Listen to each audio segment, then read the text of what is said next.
Okay. All right. We are live. We're live. Okay, Dozer. Bye, Dozer. You know he's Okay. All right. So we're going now. James is supposed to be hopping on, so we'll just keep an eye out for him. He said he offered to lend us a hand to come on. So you want to explain what happened today with our guest? Oh, yeah. Lex Scott, the Utah BLM lady. We'll just keep an eye out. She was going to come on, and I don't know. You forwarded the message to me, and she just said she had something else that came up. She can't make it. Try to reschedule. So hopefully we'll get her back on. I do want to hear, first of all, I want to ask her what her plans for Utah are. And I want to ask her, a couple questions. How does she feel about that? Yeah, James will be on in a minute. I want to ask her, what she thinks about that head BLM lady buying all those properties and her total capitalist argument for that. And believe it or not, she actually accomplished something pretty cool, which was she got the Salt Lake Police Department armed with non-lethal shotguns. And I guess she's been trying to do that. Beanbag rounds. Yeah. She's been trying to do that for quite some time. No, that's great. So tonight, before we go on, my brother has sent us down a couple selections of his home brews. Very hearty mead. Yeah, so I've got an aged mead. Dave's got a regular mead. We've got some homemade strawberry wine to try out. So Eric, we got to come up with the name for his brewery. He's brewing some good stuff down there. So we got to give a shout out to him. Not that he sells it, but if you ever get the chance to partake in one of his barbecues, I would take him up on it. But yeah, so I suppose what we'll do is we'll just cover some of Jamie says, what was the reason for canceling? The only explanation she gave was, oops, I can't make it. Yeah. And it was last minute. It was today. It would have been nice, and I did ask her, will you reschedule? She said, yes, we can reschedule in June. So I don't know if it was anything malicious. I doubt it. It sounds like she probably just forgot something. And, the people got lives. We're a podcast. How important is it to really make a podcast? Yeah, I think if you, yeah. And that's, at least that's the way I'm going to take it right now. If you take it the other way, if you initially just react maliciously in life, you'll find that you get cancer or something. Your hair turns gray. You got to just take everything, like, assume the best. Mm-hmm. I try to assume the best until it's been proven otherwise. Yeah. And it's not like she wasn't responding to my requests, like for profile pictures and let's set up a time. It is what it is. Yeah. This happens in podcasting. This is our second time. Second time with her. We've had a lot of cancellations in the past, including, state senators. No, this was not her second time. This was not this. We had a previous BLM engagement. Oh, yeah, I remember. With someone local in Tooele to talk about the march. Uh-huh. And she said that I was too unpleasant or something. Yeah, you communicate with her. Chased her off. That's when we got those. I do that. We got those two ladies from California. So Betsy comes up with the name for Eric's brewery, Alabaster Brewing Company. Eric, if you're listening to this, that is fantastic. We need to definitely run with that. But so I wanted to mention a couple of things. Just the other week, just the other day on the 5th, Utah, it became law, the constitutional carry, which means you can concealed carry a firearm without having to have a permit. And that's because of HR 60, right? Yep. So it passed. Thank you for that, Governor Cox. I think that's one of the more positive things that you definitely highlight your career with. Yes. And it is a good highlight. Yes. It is it's a win. It's a win for us. I still think if you have the means and opportunity, go get your concealed carry permit. One, it's not an advanced training, but it's a little bit of training. So whatever little bit you can get, soak it up. It's probably the cheapest legal level training you can get. And also, it puts your name on a register of a concealed carry individual. And it also gives you the opportunity to go to other states and conceal carry that have not yet passed such resolutions. Yeah, it'll let you go to Nevada and Colorado. The other thing I wanted to mention here, let me try this real quick. It's good. Well, mine is. Well, that's a strong mead. The aged mead. Whew. Yeah, it's good stuff.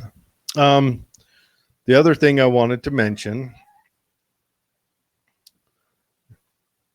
Jeremy says, I promise I won't cancel. Yeah, hey, we'll have to get you on.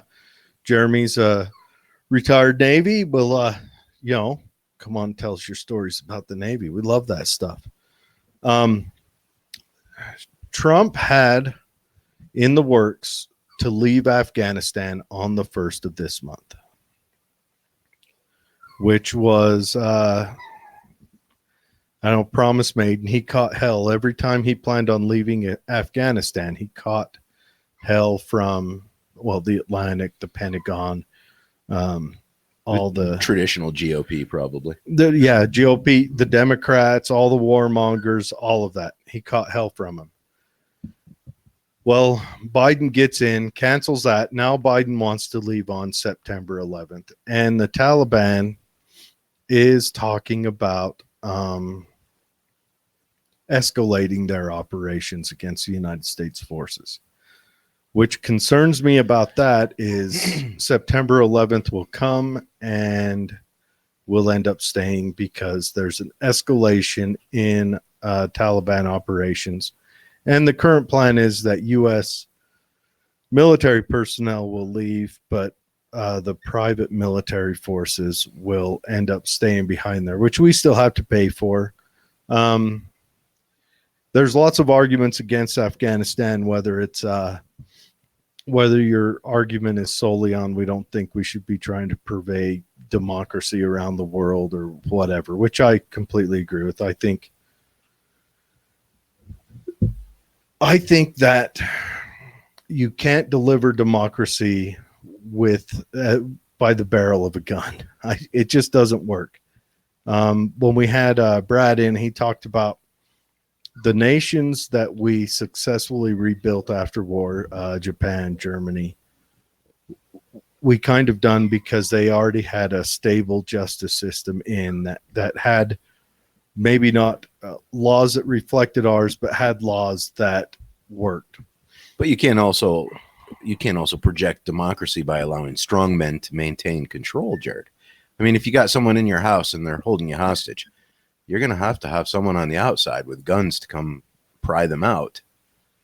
And, some people want to be held hostage, so they'll probably let someone strong arm in and hold them hostage again. But so you're arguing against your previous sentence? It makes a vicious cycle if you keep on bailing them out, I guess. But you want to know So what do we do? What do we do? Do we project ourselves over there? Bomb weddings, all that stuff, and then what? They're going to pick up our. Okay, so this is what you do. This is the way to project freedom over there in Afghanistan. You implement letters of marque to these civilian contractors, let them build their own little kingdoms, give them some basic guidelines to not whip their subjects or whatnot after they rule. But I can guarantee you, if you somehow privatize it, monetize it, it might look a little rough at first, but after a while of polishing, the gems will shine. So if we're going to let them go over there and build kingdoms, why are we going to pay for any of it? Well, let them go over. Then we shouldn't pay for someone to go over and get wealthy. You should at least put an initial investment in there. We put our initial investment's been paid. Fuck that. All right. Well, I still say there's hope in Afghanistan. If any of those privatize it, if any of those groups want to go over, let them go over. Yeah, and you know and what? letters of marque. You know what they didn't do? What didn't they do? They didn't buy the pirates the ships. No, they had to like scuttle the prize and give like 1/4 to the state, right? They let the pirates had to pay their own way to get to war. Right. So it might look ugly at first, but I'm telling you, I don't care if those private companies go over there and do their business. Mhm. It's not on my dime, not in my name. And you know what? There should be some sort of an initial return for the state when we project our little privatized colony experiment. I mean, it's either that or the Taliban. I don't know. I mean, if you were an Afghani citizen, would you rather live under Eric Prince or Osama bin Buba? I don't know. At least your little kids would be safer under Eric Prince when they go to school than they would be under Uba Booba. I don't know. Right? You don't know? I can guarantee you they would, because You said if those I guys was do an some dirty Afghani, things to. seemed like the Afghanis were fine with what they had. No, It seemed like that they armed themselves and shot at us when we tried changing that. Yeah. I think the proof is in the pudding. Well, I say either way, I agree with you on privatization, and I agree with you getting out as best as possible and not using tax dollars I say as much as possible. if we're going to bomb them, let's bomb them with blue jeans and porn. I'm pretty sure that's actually probably how the PSYOP would go with the private sector. But anyway, so James should be on in a minute. So that's the one thing. We would have been out of Afghanistan. That's a 20-year war. I think it's we keep chalking up big L's on the board, and I think it's time to quit. It's going to be a big loss if Biden doesn't take us out on September 11th. Now, I mean, he's paraded this around. It's a big loss as it is. Well, all wars are a loss for us. I mean, it ain't like we do things efficiently like the Roman Empire used to do. But September 11th, I'm glad. I want to get out. I think us getting out is a good thing. And I agree with him leaving the private sector there. Just do it privately. I don't even want to see what's going on. Just do your thing and so try to maintain some order, I suppose. Yeah. All right. So everyone, let's talk about this concealed carry thing. What do you guys think about it? Do we have any people listening who are against it? Have anyone who wants to mention their concerns or anything else? That's a hard argument. You're asking someone to basically justify their emotions. I don't see us having anybody being able to articulate that argument because it is an emotional argument. It's the same thing with I think, forcing medicine on 12-year-olds for transgenderism. I mean, a lot of people will agree with it, but they won't come on to talk about it because they can't articulate their emotional argument into a logical one. I'd like to hear what people have to say about it. So Utah, has become the 17th constitutional carry state. That's a lot. 5th. Yeah, that's encroaching on over a third. So that's putting big numbers on the board. Some of the other states, we've got Vermont, Alaska, Arizona. So let's go through the. Vermont has had constitutional carry. Actually, Vermont has never not had constitutional carry. Alaska in 2003, Arizona in 2010, Wyoming in 2011, Maine in 2015. Now, Maine's a pretty Democratic stronghold, and they even pushed it through. I know. Oh, okay. I'm not trying to share it. I'm just going through it. Kansas in 2015, West Virginia in 2016, Idaho, of course. Idaho pushed it through in 2016, Mississippi in 2016, Missouri in 2016. It seemed like quite a few of them came through in 2016. It's like once they got, maybe it had something to do with Trump, or maybe it was just time. New Hampshire in 2017, North Dakota 2017, South Dakota 2019, Oklahoma in 2019, Kentucky in 2019, Arkansas in 2020, Utah in 2021. We've got Montana was on 2021, February 18th. Iowa, April 2021. Tennessee, April 2021. Now, states that are considering it is Michigan, Alabama, Ohio, Texas coming up on the board, Louisiana, Indiana, and South Carolina. And there's also, I think we're looking at Indiana, Arkansas, Missouri, and Ohio are all looking at some kind of restrictions on new federal gun enforcement laws in their state, which all have different wording about them and different means they'd be implemented. But one of the common means is that state and local officials are not allowed to support any federal gun legislation on that.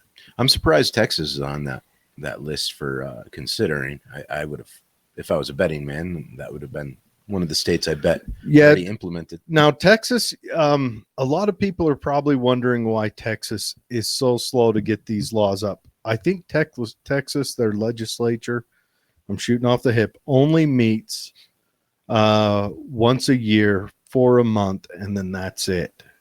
Or maybe it's once every 2 years. Texas is a traditional republic that grinds slow. And I think that's good. That's a positive thing.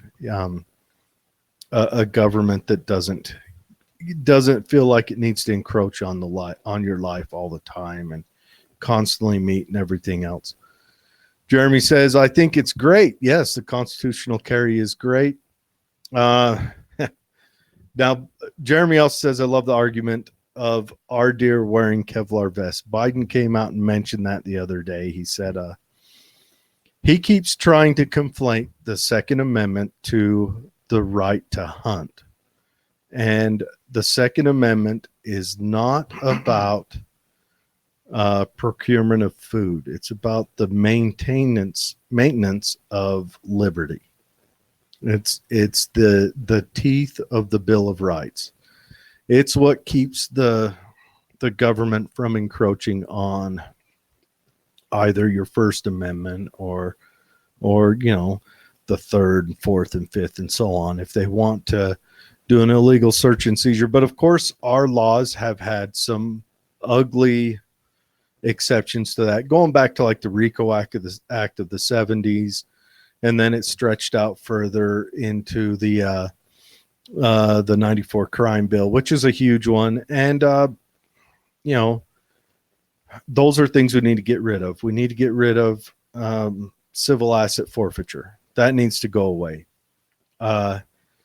Their argument was, if we leave them with this money, that's their means to either defend themselves or escape. If someone is doing, say there's a drug dealer who's a U.S. citizen and they take their money and flee to another country, let them go. They're no longer dealing drugs here. Eventually they'll leave. But I don't think to have a wide swath where if anyone's found to have over X amount of money, you can just take it. And then they've got to justify that money wasn't gained through illicit means, through courts. It's not like they can go and say, look, here's my receipts. This is my bank. See, there's all the statements there, steady, weekly from, a company I work for, and there's my withdrawal. He's going to buy a car. No, you've actually got to go to court. You've got to, get a lawyer, pay court fees, and you got to go to court to get your money back.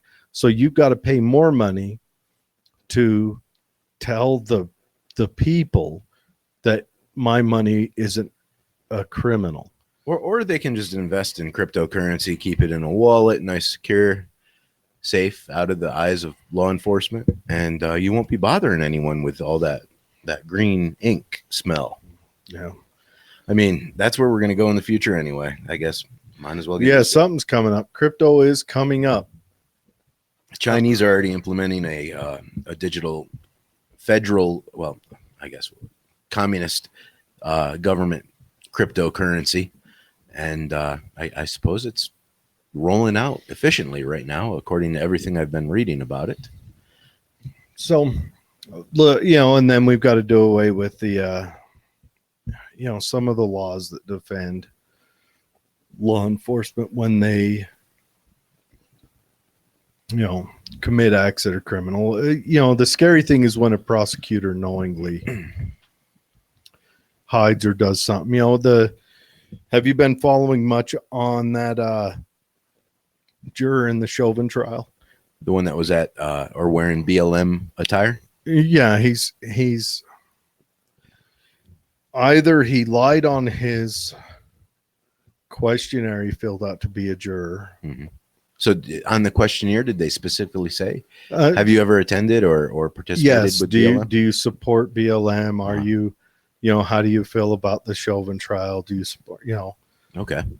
And so this may be Chauvin's window to get a retrial. And that, and if that's what happens, that's what happens. But Right. they're getting there. Now, do you think they'd be able to muster up enough protest if he did get a retrial and just drag that retrial out for a long, long time? I mean, that would be probably the most efficient way to preserve your cities and I don't know. BLM territories. Well, I can't believe the trial was held in that city, knowing the attention it got. I can't believe. I mean, there's a lot of things I can't believe the jury wasn't sequestered. No, I guess they set up another Chaz area around the location where George Floyd died, and police actually, they'd get calls like, "Hey, this girl's fallen out of a window" or something like that, and they're like, "Can you drag her out of that area a couple blocks so we can go in and help her before we come in?" So people have actually set up an autonomous zone around this George Floyd location, this holy So the spot. George Floyd autonomous zone, and police have been called to assist, and they can't go in. And so that's got to hurt the economy of that location. Yeah, it's got to be ugly. It's got to be ugly. But yeah, so I don't know. Has anyone else got anything they want to mention on that or bring up about that? All right. Crickets. So the argument that I see frequently is that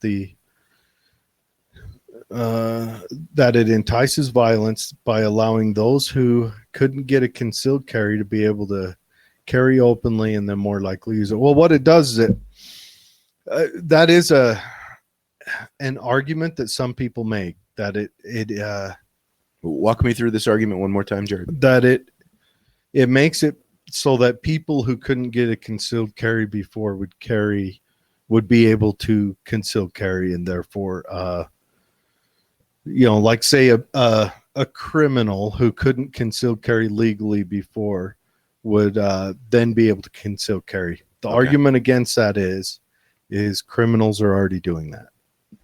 Someone who bought a gun illegally already has a compunction to carry illegally. So you're not changing any of that. All you're doing is allowing legal citizens who own guns to also match what the criminals are doing.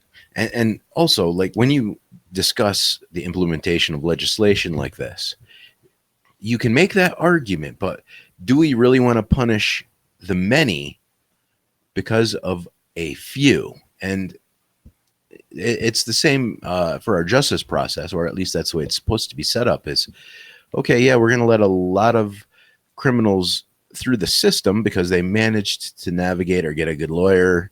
But it's better to release or allow the escape of guilty individuals if we can prevent the capture of innocent individuals.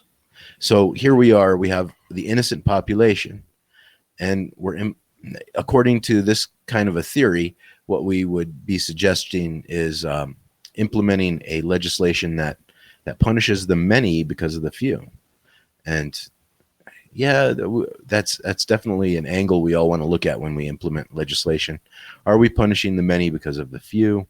And is that the kind of America we want to live in the future? I mean, yeah, bad things are going to happen no matter what. I mean, do we really want to sacrifice the freedom because of, I think a few that's, things that are going to happen? what is it, Lockstone's argument? Better to 1,000 guilty go free than one innocent, be jailed. And it's not like a lot of innocent people aren't being jailed already. I mean, you can just send in search squads and Gestapo to Rudy Giuliani's house and totally avoid the laptop that Hunter Biden had and try to seize everything that you were using for, your recipes for morning breakfast or whatnot. But yeah, here we go. Yeah. So Steve says Lex is a racist and doxing is a favorite of hers. I wonder. It makes you wonder if people like me and Dave are cancelable. Do you ever wonder that? Like, I guess we could be canceled to where they wouldn't let us on Facebook or on YouTube anymore, or BitChute or any of that. But are we cancelable? Do I say anything that could possibly get me fired from my job or I don't know. I wonder. And there's my job is especially I have to be very careful of things that I say out in public, things that I post on Facebook. But I don't think it's unreasonable to be reasonable, to be honest with you. But if I was unreasonable, should I be canceled? A lot of black culture today is screaming systemic racism for things that might be just selective preference. How far can we have selective preference without being considered racism? And from my perspective, racism always had an element of hate to it. You had to hate. It wasn't about preference. It was about hate. And I think one of the strategies of the communists will be to fade that into preference rather than hatred. So if you now have a preference against this, so, James Sullivan joined. It is what it is. Here it comes. If you can recognize it, better off for you. That's for sure. Yeah, James is here. Steve, if you've got any points of reference on when she has doxed someone and for what, please let me know.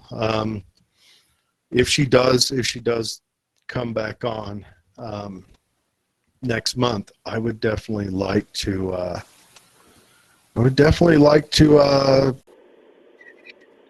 ask her about it.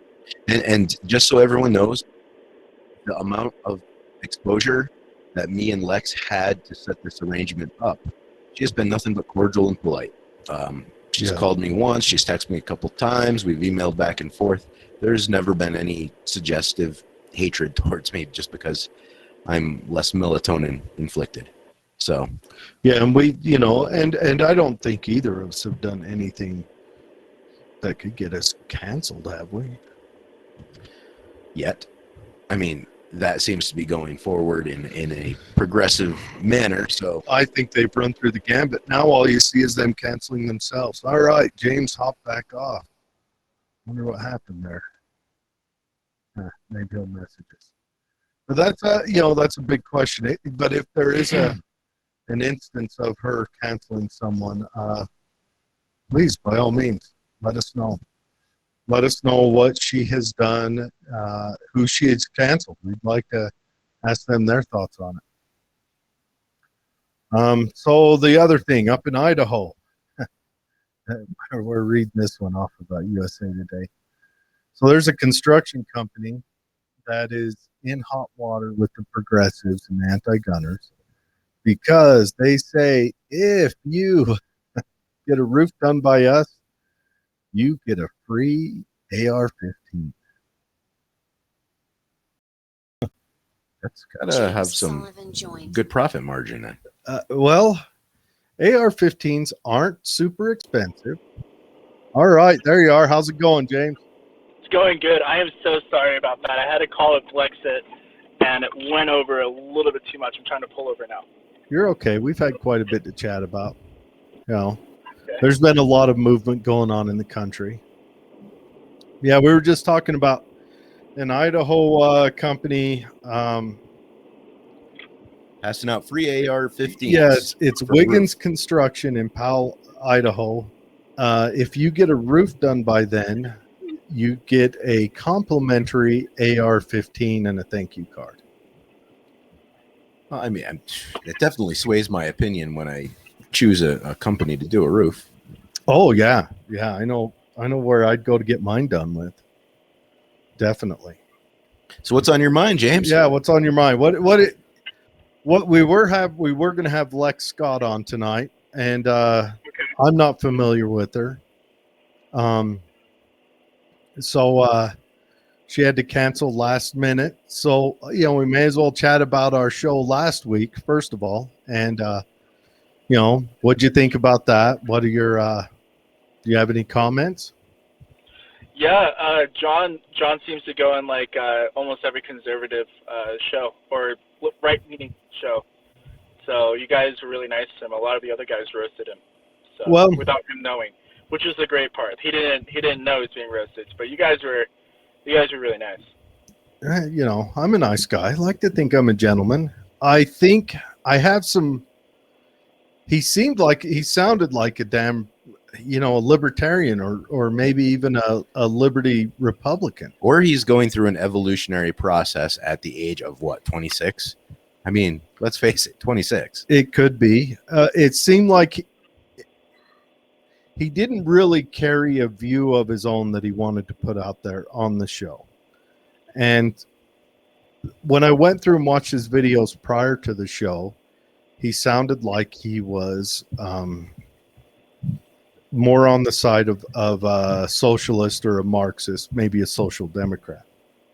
Yeah. And then that show that was put up after, it sounded like he was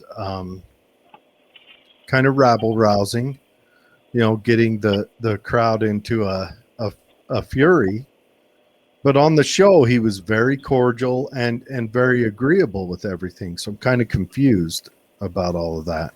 And I'm not trying to put any words into his mouth, because it may be he's one of those people who's not good with portraying his thoughts on the fly. So he just kind of rides along. But I don't know. A lot of people had confusing comments about it. Yeah. So you're having the same reaction that everybody that's interviewed him has had. Even just spoke with him. Over the summer, he would go from he's a centrist Black Lives Matter activist. That's how he started, and then he decided it was a good idea to have a protest without a permit, bringing people into the street, where somebody fired a gun into a car, and then he went from there. From when he was denounced from the community, he went to Antifa. So he kept, every time that he was denounced from a certain group, he kept going. He never formed his own beliefs, his own views, his own narrative, which was something that you have to have if you're a leader. You can't lead any organization or have any type of respect from anybody unless they believe in what you believe, and that is a narrative. It's one thing to believe in the Constitution, but to have your own testimony of the Constitution or your own testimony of liberty is what people want to follow. So John, I don't really know how to have a testimony of socialism because it's just ridiculous. But John never had his own narrative, so nobody really knew what they were following. They just literally, he had a bunch of white people that were following him because he was black, and they had some sort of guilt where the black people had to lead them to teach them how to lead black people out of their own oppression, which makes zero sense. But that's what I got over the summer. So then when I was able to sit in a room with him for an hour for the documentary, he didn't really know anything of what he believed. I sat in there for an hour, not talking about anything else other than trying to pinpoint what he believed. And he just went to centrist beliefs, libertarian beliefs, Republican beliefs, and then he said he wanted a decentralized government. And then now when he's on interviews, he's talking leaning more Republican. but he doesn't really have like an accurate stance. He also goes back and forth from like Antifa to a journalist to an activist leader, and it's whatever. I guess when he wakes up in the morning, it's whatever he thinks that he is that day. But there's a lot of discovery going on in his mind. Again, he even admitted he's new to this. It's not like he's been studying this for years. He basically woke up one day and fell into this on his own account. And I can guarantee you he's probably going to have these transitions for quite some time. I know, looking back at my life when I was 25, I can almost timeline myself up until, Jared polluted my mind with this anarcho-capitalism crap. And hey, at 26, all I thought about was women, alcohol, and cigarettes. That was it. That was my motivation in life. But I'll ask you this though. I noticed, like, I've been following John, and I'm trying to see things from his perspective when he posts things, and he's been posting a lot of things about Colombia. Now, is John black or is he Latino? that's the question of the day. So John will actually, like, he'll, in this interview, he sounded kind of like me, like kind of monotone. Like we're all in business and marketing, so we're all like pretty like monotone. But then when he goes up in front of different audiences, he's something different. So like I believe that he's black and white because he was adopted, just like we all were. But he kind of does look like Latino. So he's posted about Colombia because there's a lot of civil protests that are going on down there, and the government is responding in a violent way. So he's just trying to bring attention. I believe that we should be bringing attention to what's going on in Colombia. But he's not Latino. No. But he will change the way that he speaks depending on who he's in front of. And that's understandable. I can understand that. So okay. What's the Colombia story? What's going on in Colombia? Apparently the government is becoming more and more intrusive to the Colombian population, and they're actually shooting at the government police officers when they do so. So there's kind of civil unrest, armed civil unrest, and he's highlighting that. I'm not sure how deep involved he's looking into the subject, or if he just stumbled on it, or what. But because it leans in our direction of political philosophy, I took an interest to it. And then I thought, I've got a lot of black Latino friends that ran in our circle between, me and my wife, because my wife is Brazilian. So naturally I'm going to have that circle influence in my life. And there are black people in Puerto Rico. There are black people in Dominican Republic. There are black people in Colombia, Brazil.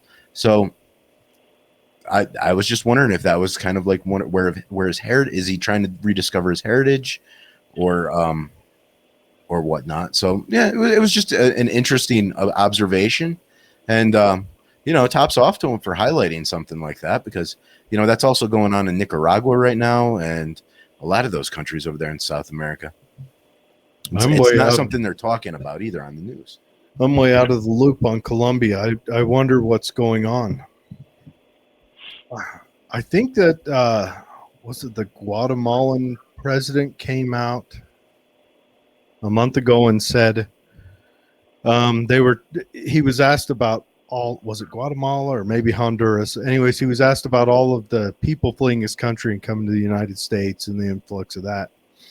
And he said, if the United States would just trade with us, we would be able to keep all those people. And that's an interesting thought. What trade don't we do with them? With Guatemala? Or I can't remember exactly which country. You've got Honduras is directly to the south of Mexico, correct? And then Guatemala is just to the south of them. I'm digging deep into my geography here. But that's what he said. Right. He said if they would just trade with us. So maybe that's why aren't we trading with them? But anyways, we're way off subject. Squirrel. Yeah. So yeah, John, he seems like I don't want to disparage him. It was very gracious of him to come on the show, and quite frankly, we welcome him back because if anything, if I can portray onto him some of my views and de-radicalize him through conversation, I'm more than happy to do that. But I am confused about, or not confused. I think that John doesn't have a structured ideology in himself yet. He doesn't. And the thing is that he said, like, I'm still learning. At this point, I'm going to do a compare and contrast. It's going to sound like a pat on the back. But I started off the same way that he did. I know there's a lot of conspiracy theories out there that says that my parents trained us to do this from birth. But, like, he started off joining a movement. He exploded, got a huge following in Utah, etc. But he didn't know what he was talking about. While he was doing that, I saw that, and instead of coming directly out with my Republican beliefs, I went and I studied, and I learned, and I researched, and I did all these different things, just using basic comprehension and logic. And I came out, and I created a movement with Shannon McKennis and a couple of other people, and we were very successful. We had politicians coming to our events. We were going and speaking in different cities and counties in Utah as well, growing a movement all over Utah. John and I both started off with the same understanding. It's just that he went in running. I walked, and then I proceeded to run, just like the rest of the amazing leaders within, like, the Republican Patriot community. We all walked, and we learned, and we took advice and mentorships, and we grew. He just went straight into, I'm going to lead a movement. And what hurt him is that you saw his rise and then his immediate fall because people started realizing that he didn't know what he was talking about. He had a really good chance of taking, I know Lex Scott was going to be on the show, but taking all of Lex Scott's leadership.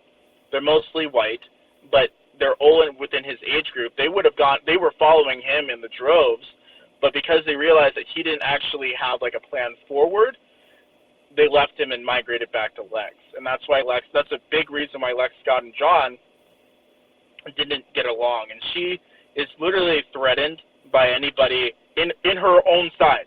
She's threatened by anybody that has any type of clout. She'll completely cancel them, make posts about them, defame them. I've seen her go after people like Jakari Kelly, North Ogden, Black Lives leadership. So, like, John had an opportunity to take a movement and make it his own, but they realized he didn't know what he was talking about. And that was a huge reason.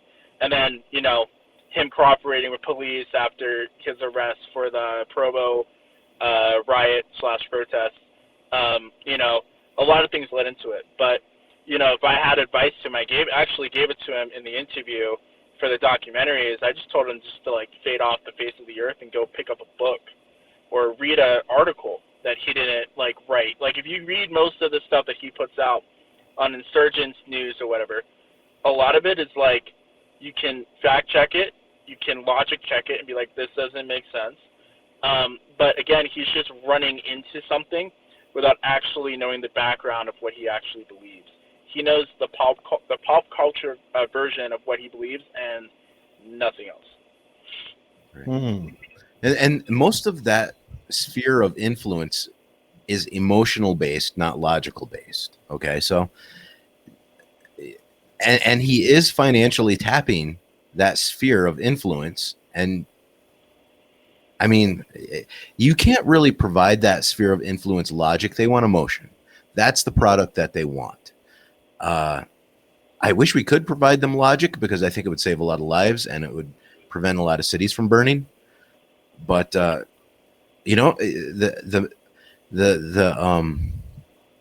magic that he's playing with is an emotional magic. It's not a logic-based magic where you're trying to tap that Republican, logical, conservative side.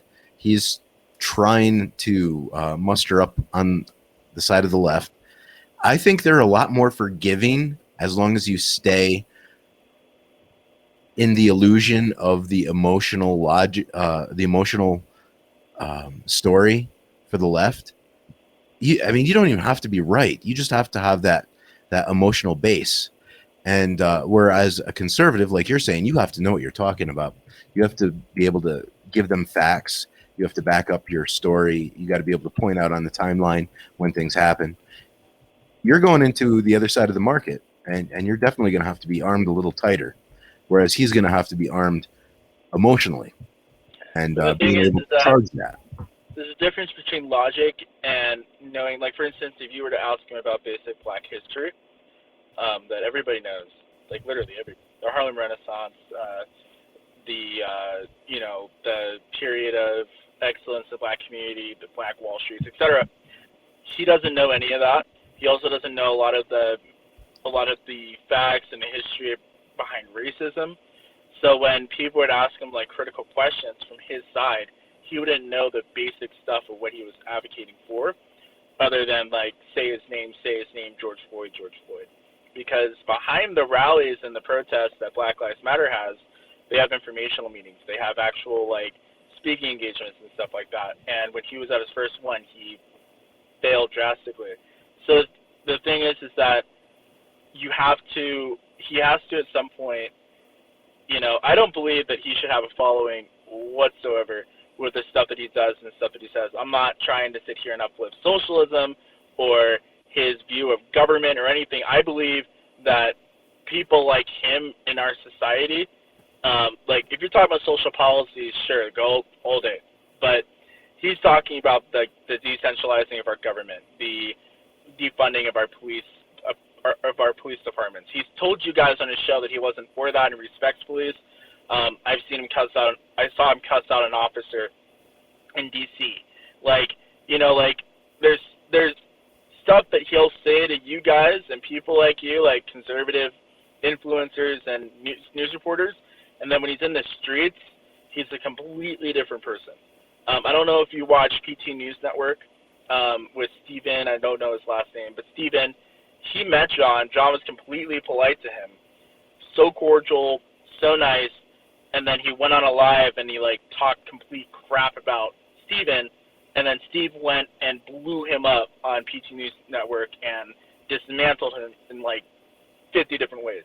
So that's the one thing about John you have to kind of watch, is that he will be a certain way to your face, and then behind your back, he will attempt to defame you.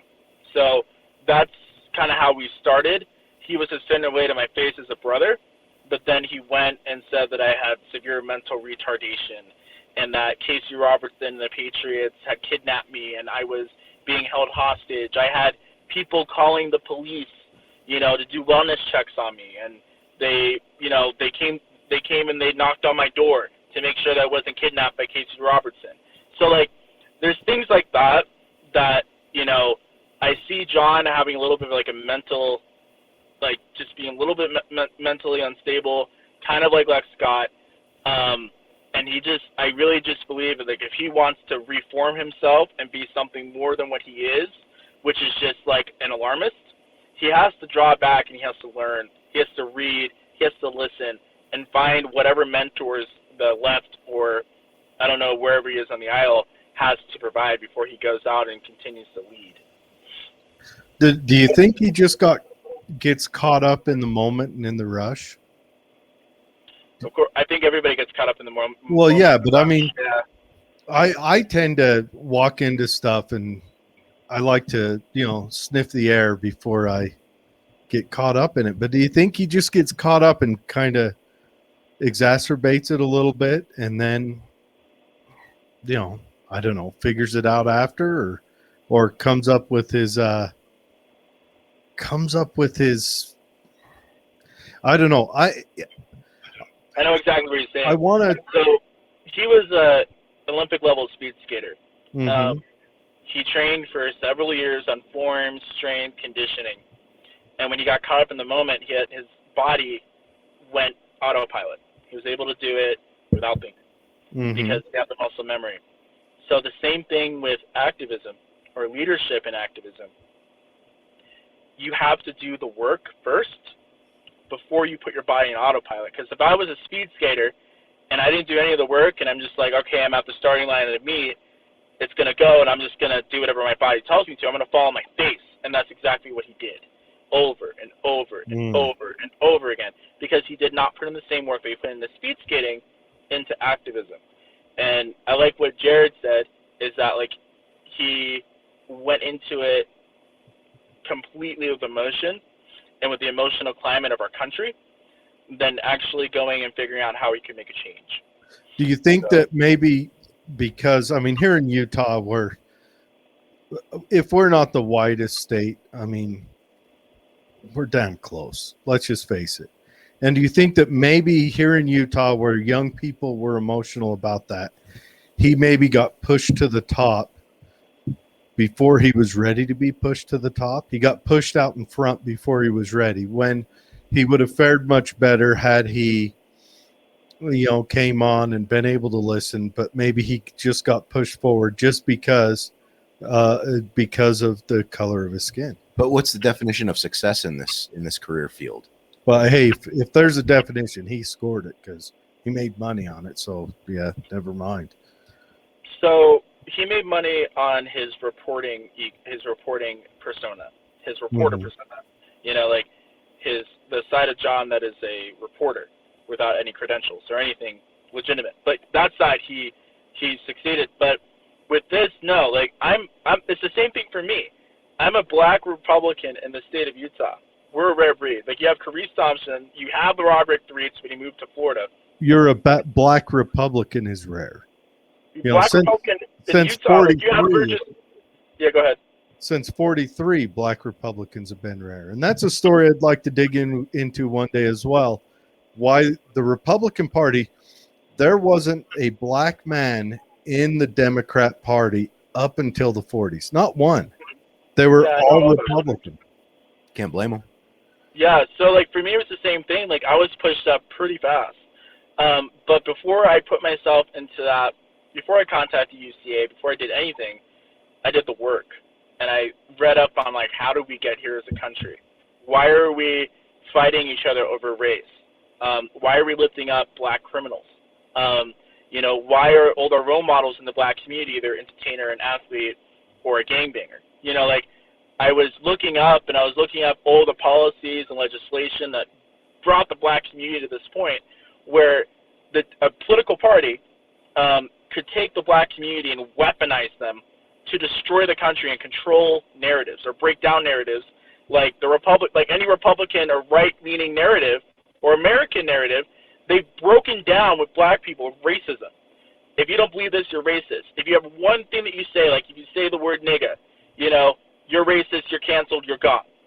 So like stuff like that, like they're using the black community to take out any other narrative or thought or idea system in our country. And I went and I researched how that happened before I went out into the streets and just started screaming at the top of my lungs. John didn't do that. He had plenty of time to take like a month or two and study, and he didn't.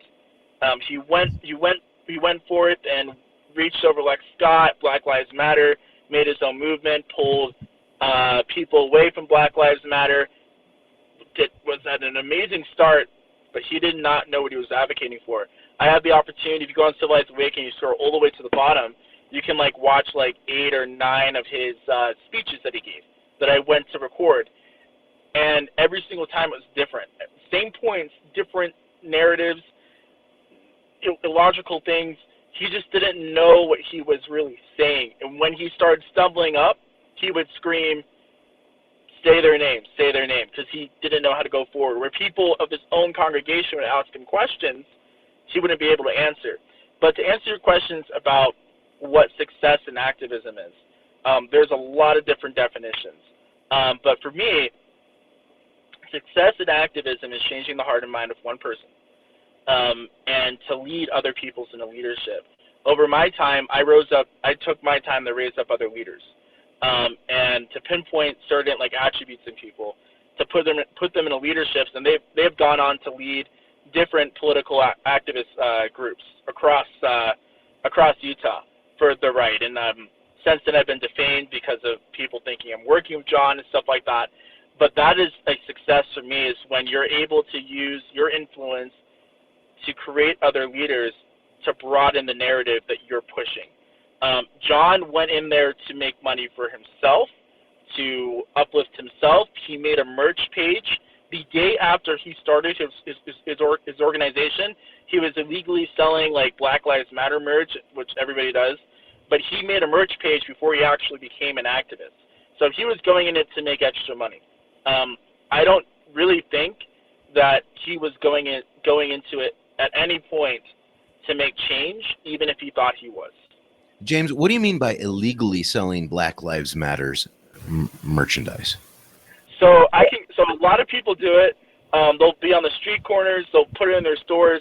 He was selling Black Lives Matter Utah merchandise, like with the word Utah, masquerading as the Black Lives Matter Utah leader, which is it's already branded. So he put up a merch site and he started selling this stuff, but he wasn't even officially part of the chapter. And I only know that useless information because I wanted to understand John and everything that he was doing. So like he went in at the beginning to sell merch and then to build his own brand and himself as a person. I personally haven't heard of any like Candace Owen type leftist influencers, but he was trying to become that without any of the knowledge. Well, okay. Have you ever, when in your studies, did you ever get into what the USSR did? They weaponized the Black Panthers, Black Power movements, the Nation of Islam during the Civil Rights Movement, and then over there on their nightly news, that was a big part of their nightly news was to show everything that was happening in the U.S. surrounding the Black Lives, or to show the Civil Rights Movement, to kind of reinforce them, while at the same time we're showing, hey, look, they're starving, and they all have to wear gray polyester suits, and it looks all dinky or whatever. So Drive a Lotta. It makes me wonder, what about the socialism, I suppose I should say, seems to keep grabbing a hold of The working class?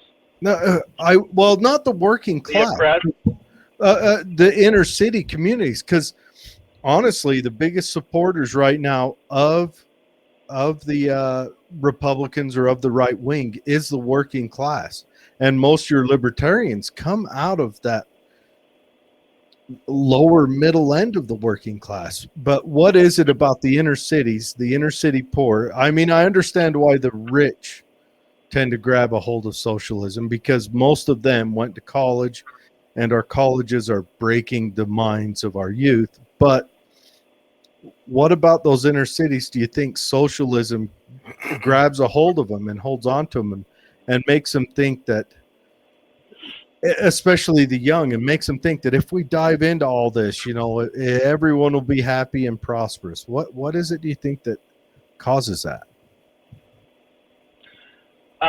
So let's use Chicago as an example. It's like the favorite Republican talking point for Black oppression, imposed by the Democratic left. So when you look at like certain bills that kind of led the Black community after the Civil Rights era and the Black suburbia, like it was like a Black suburbia kind of movement where all the Black people were moving out of the ghettos into suburbs. Mm-hmm. They're intermingling with white people, as they should after the Civil Rights movement. And then after 2000, you started seeing the rise of the ghettos again, the slums, and predominantly the Black communities in the slums. And you're like, how did this happen?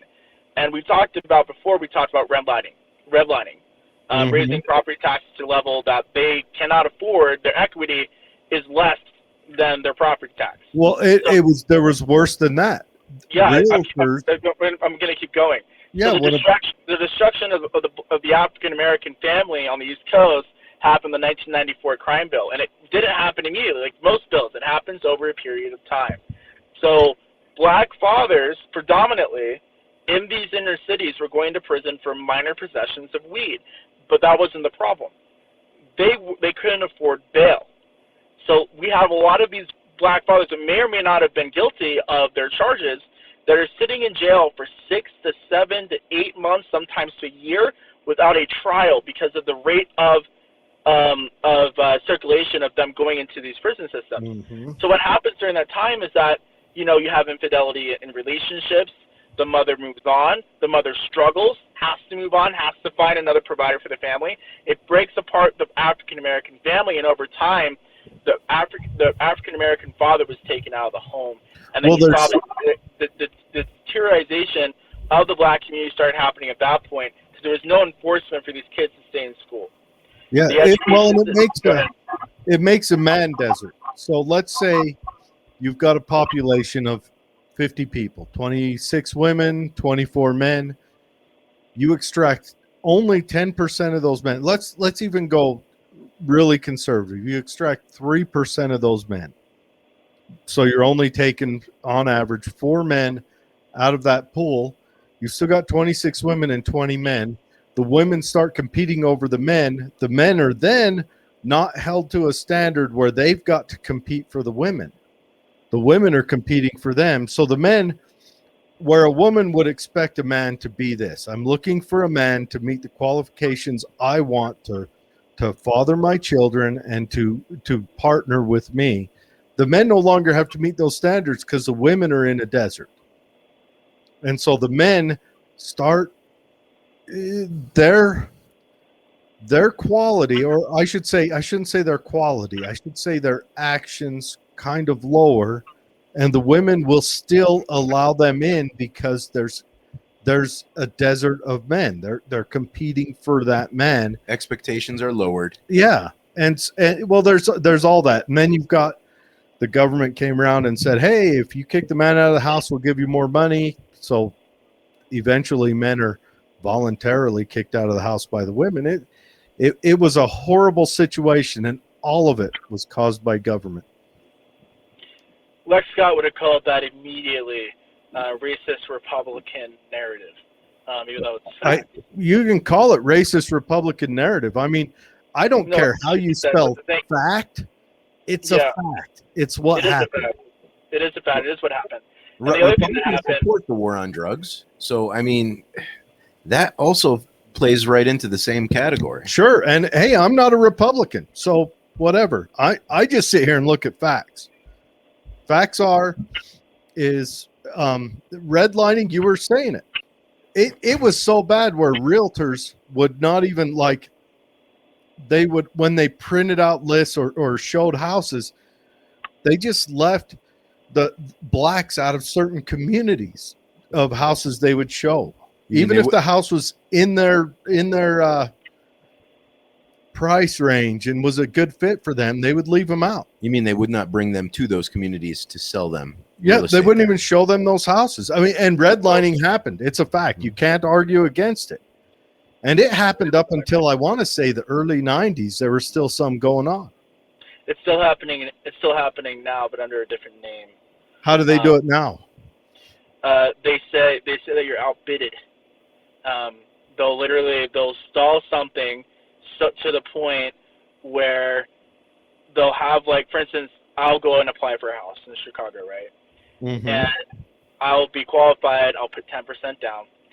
They'll have somebody else up that puts 10% down, and they'll take them based off the color of their skin, or if they're of a higher class. Yeah, or if they're of a higher class.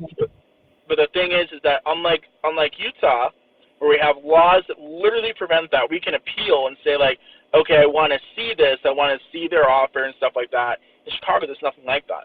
You can legally tell somebody you've been outbidded, somebody offered a higher price, stuff like that. In Chicago, there's no hold on that house. So, like, they're still doing it in that city. Yeah, it's absolutely crazy. You're just Isn't this the Democrat stronghold of the United States? Yeah, but they don't want black homeowners. They want them to rent. And I'm going to go into that as well. So, like, I'm going to go into that. So one of the other things that happened back in you'll know this, 1997 was when the gun control bills were being passed all across the East Coast. majorly hitting Michigan and Chicago to the point where black people in the inner cities and black communities could not own guns, but who did? The gangs. So who became the second form of government? The gangs. They're literally imposing taxes on communities or protection to the gangs, and then the Democratic government comes and takes the rest or most of their money with their taxes. So they're paying protection money, and then they're paying taxes to the government. All right, they're trying to pay rent, they're paying their car utilities. They literally cannot afford to go anywhere else than where they are. And the reason why they don't stand up, and I've gotten this a lot, is that why doesn't the black community stand up to, the gang violence and stuff like that? Well, if I was a good black citizen in Chicago and I went and bought a gun and shot a gang member that was harassing a member of my community or threatening death, I would be arrested. That gang member would be off because a lot of these gangs have bought off local police departments. So that's where you have the problem. Is how can you rise in these cities when your leadership and legislation is literally pitted against you? And that's the problem I have with Black Lives Matter, is that they are so focused on the 0.2% of my community that gets shot unarmed by a police officer, but they're not caring about the black people that are currently being oppressed by poorly written legislation from a decade ago. They're not being informed of who they're voting for. They're more focused on the presidential election. They don't even know who's running it in their local government, and they're overshadowing. They're not supporting anybody that is running for their districts for state office. So the people that are going to the polls to vote are the people that literally live 5 minutes over from the suburbs or from the ghetto in the suburbs. You drive 5 minutes to Chicago, you'll hit a suburb, and then you'll hit a ghetto, and then you'll hit a suburb, and so on. Those people are going to go vote. Those are the white people and wealthy African Americans that are going to vote for their liberal icons, whoever's running. So the people that are actually living in oppression, they're so focused on trying to survive, they're not focused on their local races, and that's what's hurting them. Well, there's that. There's also I get confused about this, because even black Democrats who impose laws and bills or support the imposition of laws and bills that hurt the inner city communities don't seem to care. They don't.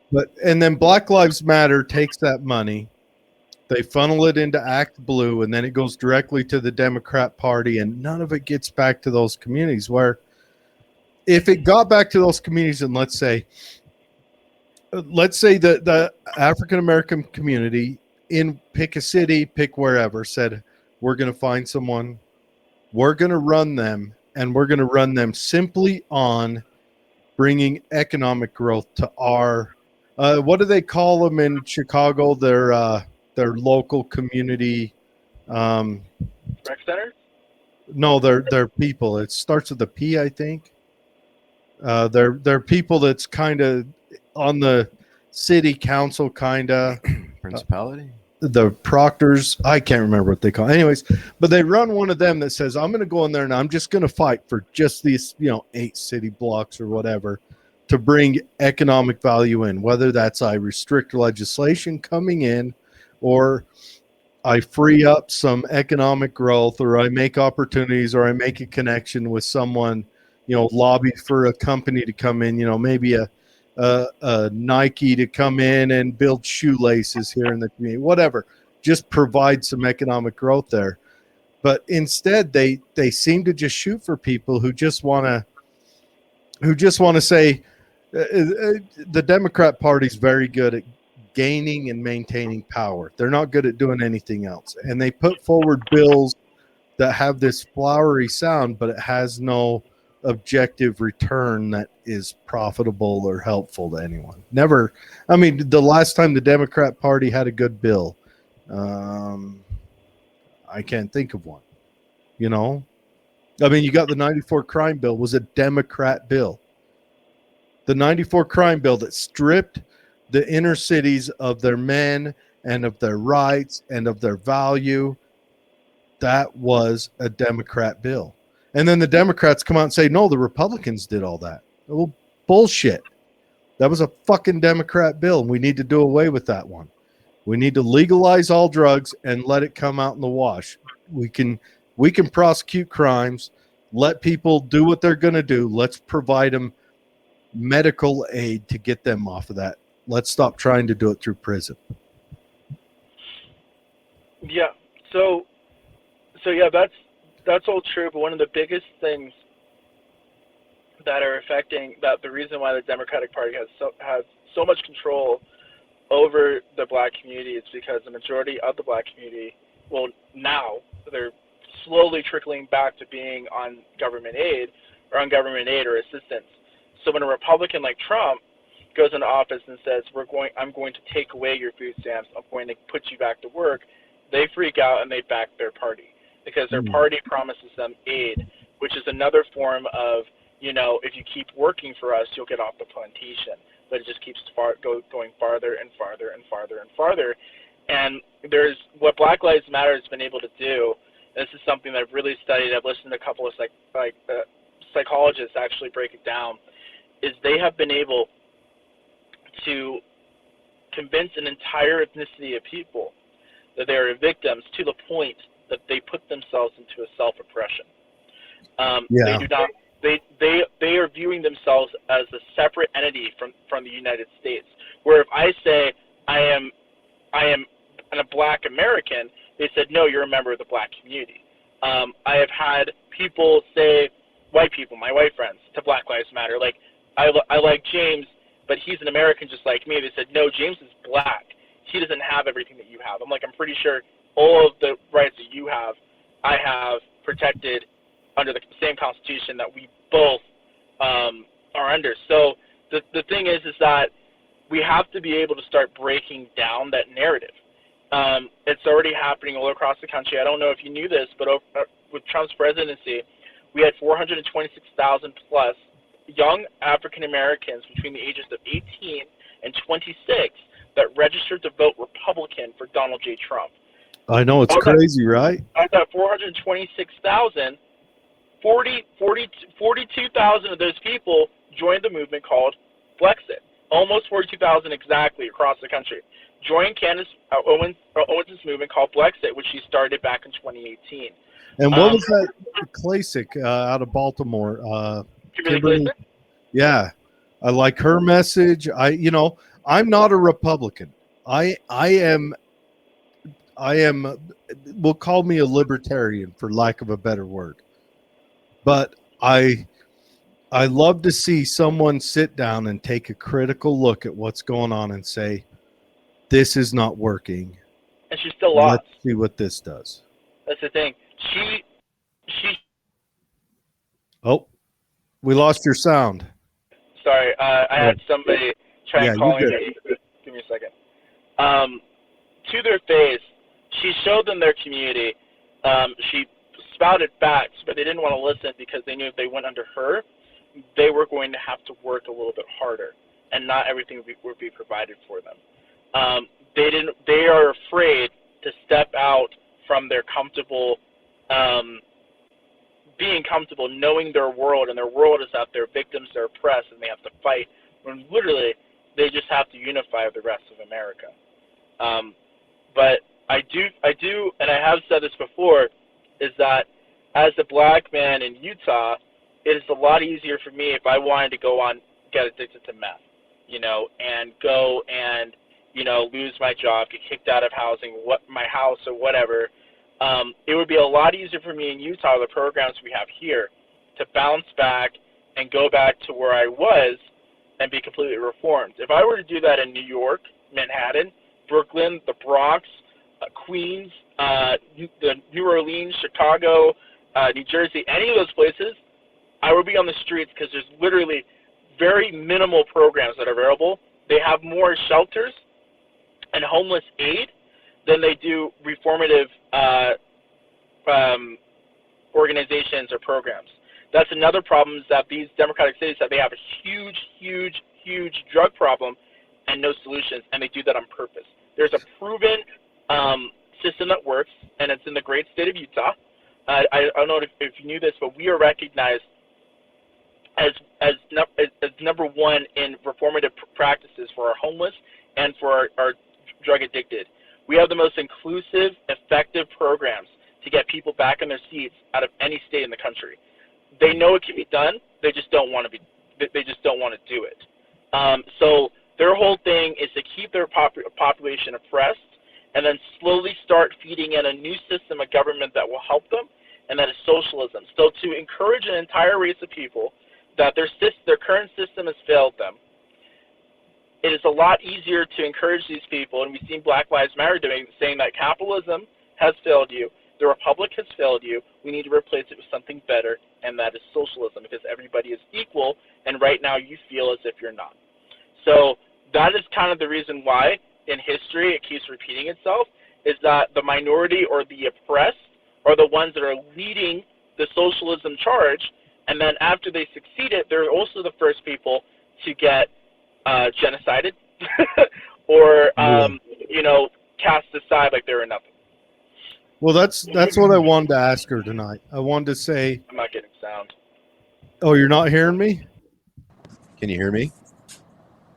Can you hear me now? Dang it. This is rough. Anyways, we should just let him talk on if he can't hear us. Can you hear us right now, James? Can't hear you. Oh, now you come on a different sound. Are you going through the car? This is rough. Anyways, I wanted to ask Lex how she feels about Black Lives Matter being a tool. He'll be back, I'm sure. Besides, we got questions rolling in for him, so if not, I'll call him. But how does she feel about Black Lives Matter being a tool for the Democrat Party instead of? I think Black Lives Matter would have a stronger standing if they were their own showing. If they came out strong and said, Democrats and Republicans, we don't care about either of you. We're going to support any candidate that has a message that we feel we want to try in our community. Instead, they keep going with the Democrats. These big cities have been Democrat strongholds for a very long time. And I think the word would be comfortably numb as a Democrat. Yeah, they've been Democrat strongholds for a very long time, and they've never had any James Sullivan joined. Any helpful reform come out of there that's worked. Now James brought up. James is back. You're back. All right. Can you hear us, James? Yeah. Okay. So what I just mentioned is I wanted to ask Lex how she feels about all of the revenue, all of the donations that comes into Black Lives Matter being funneled into the Democrat Party alone versus that revenue coming in and being either a war chest for the Black community to say, we're going to pick a candidate that has a good message, or we're going to use it to build up our inner community. Or, but it just goes to them, to Act Blue, to the Democrat Party. Well, apparently someone's getting houses out of it. So it doesn't go into really helping out the community, that the people that donate to it. Because let's face it, the community probably doesn't donate into Black Lives Matter because, like you said, they're living on the fringes. So people outside are donating in, probably mostly white people, are donating in, the Chinese, trying to help out a community, and it's just going to the Democrat Party. So what do you think about that? What are your thoughts? I wanted to ask Lex, but I want to know your thoughts. So if you asked Lex that, she would have hung up the phone or hung up the interview. That's fine. She can hang up. I mean, she just looks wrong then. Yeah, I mean, she kind of did the same thing. I went to a Breonna Taylor memorial protest thing, and she sought me out and yelled at me saying that I didn't belong at a Black Lives Matter event, which was hilarious because everybody started cheering for Jakari Kelly, who said, "Why are you, discriminating against this black man? Don't all Black Lives Matter?" And then she posted a public apology and everything afterwards. But anyways, that's great. Yeah, it was amazing. But I've seen local chapters in Utah. This is my own opinion, just things that I've heard, and I have to say that Lex Scott received a sizable amount of donations during this past activist season, and she bought land and she put money into rent for an office building that none of the chapter utilized except for her.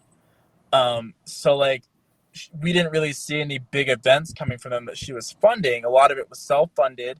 A lot of people were pitching in. She got all these donations that nobody actually saw, and that was a problem that they had even at a local level, apart from the national organization, where money was hard to count and track. The only person I know that actually did it the right way is Shakari Kelly up in North Ogden. But maybe we should reach out to Shakari Kelly then.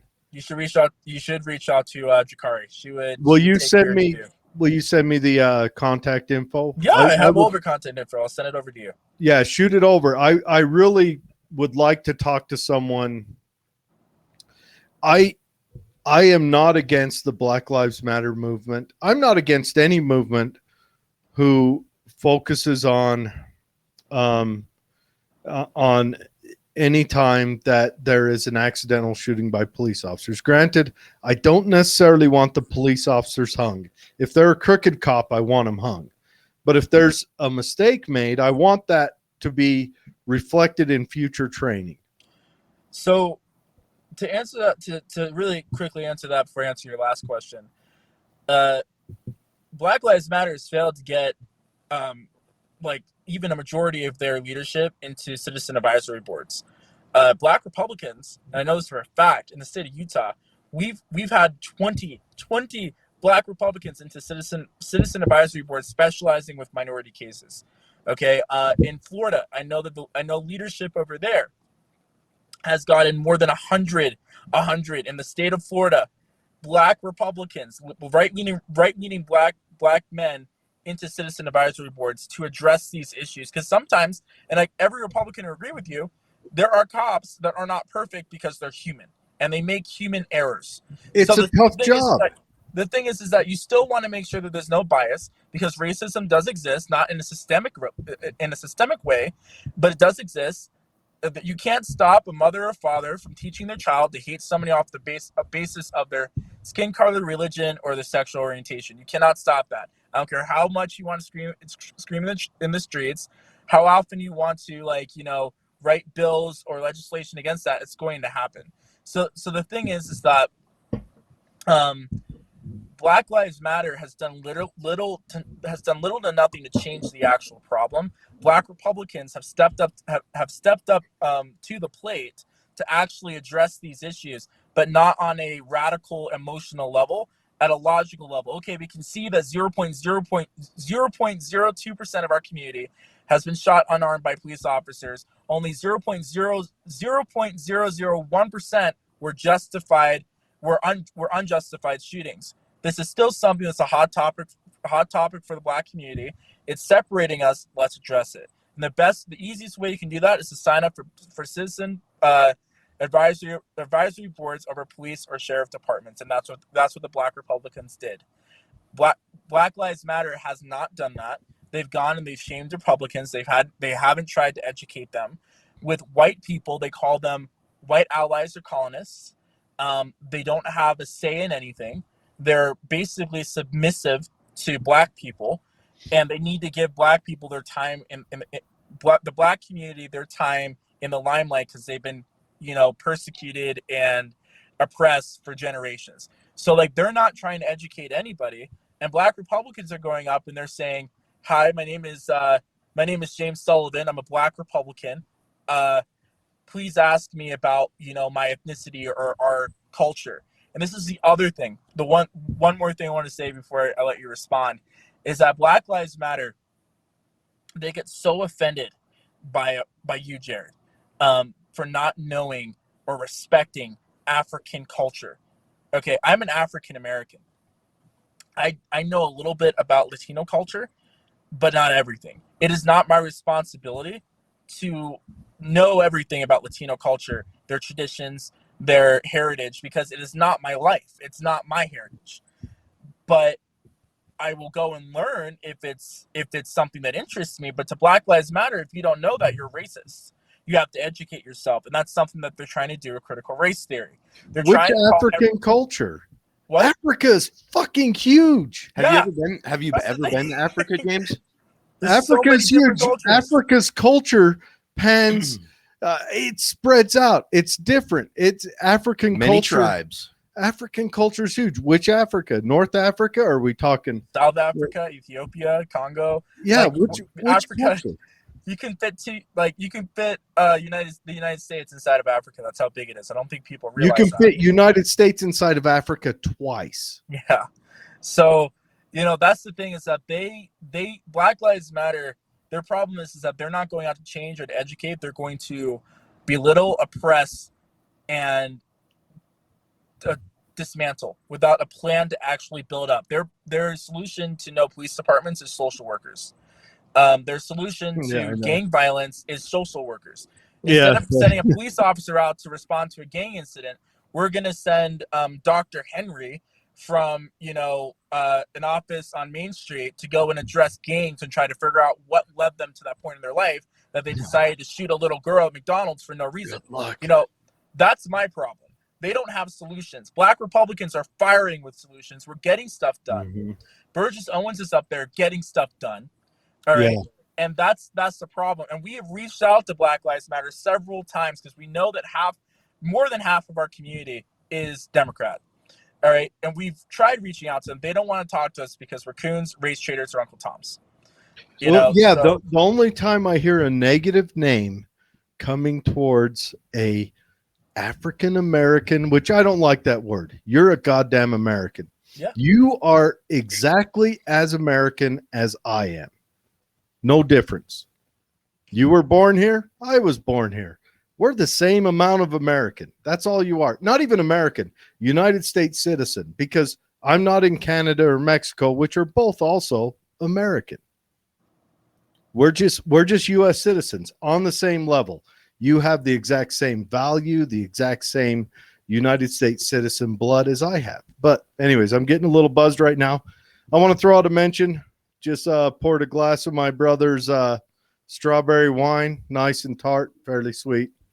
So let me ask you this, James, to go back to this idea of division. I see black people in these rallies, and they have this flag. It's like yellow and green and black.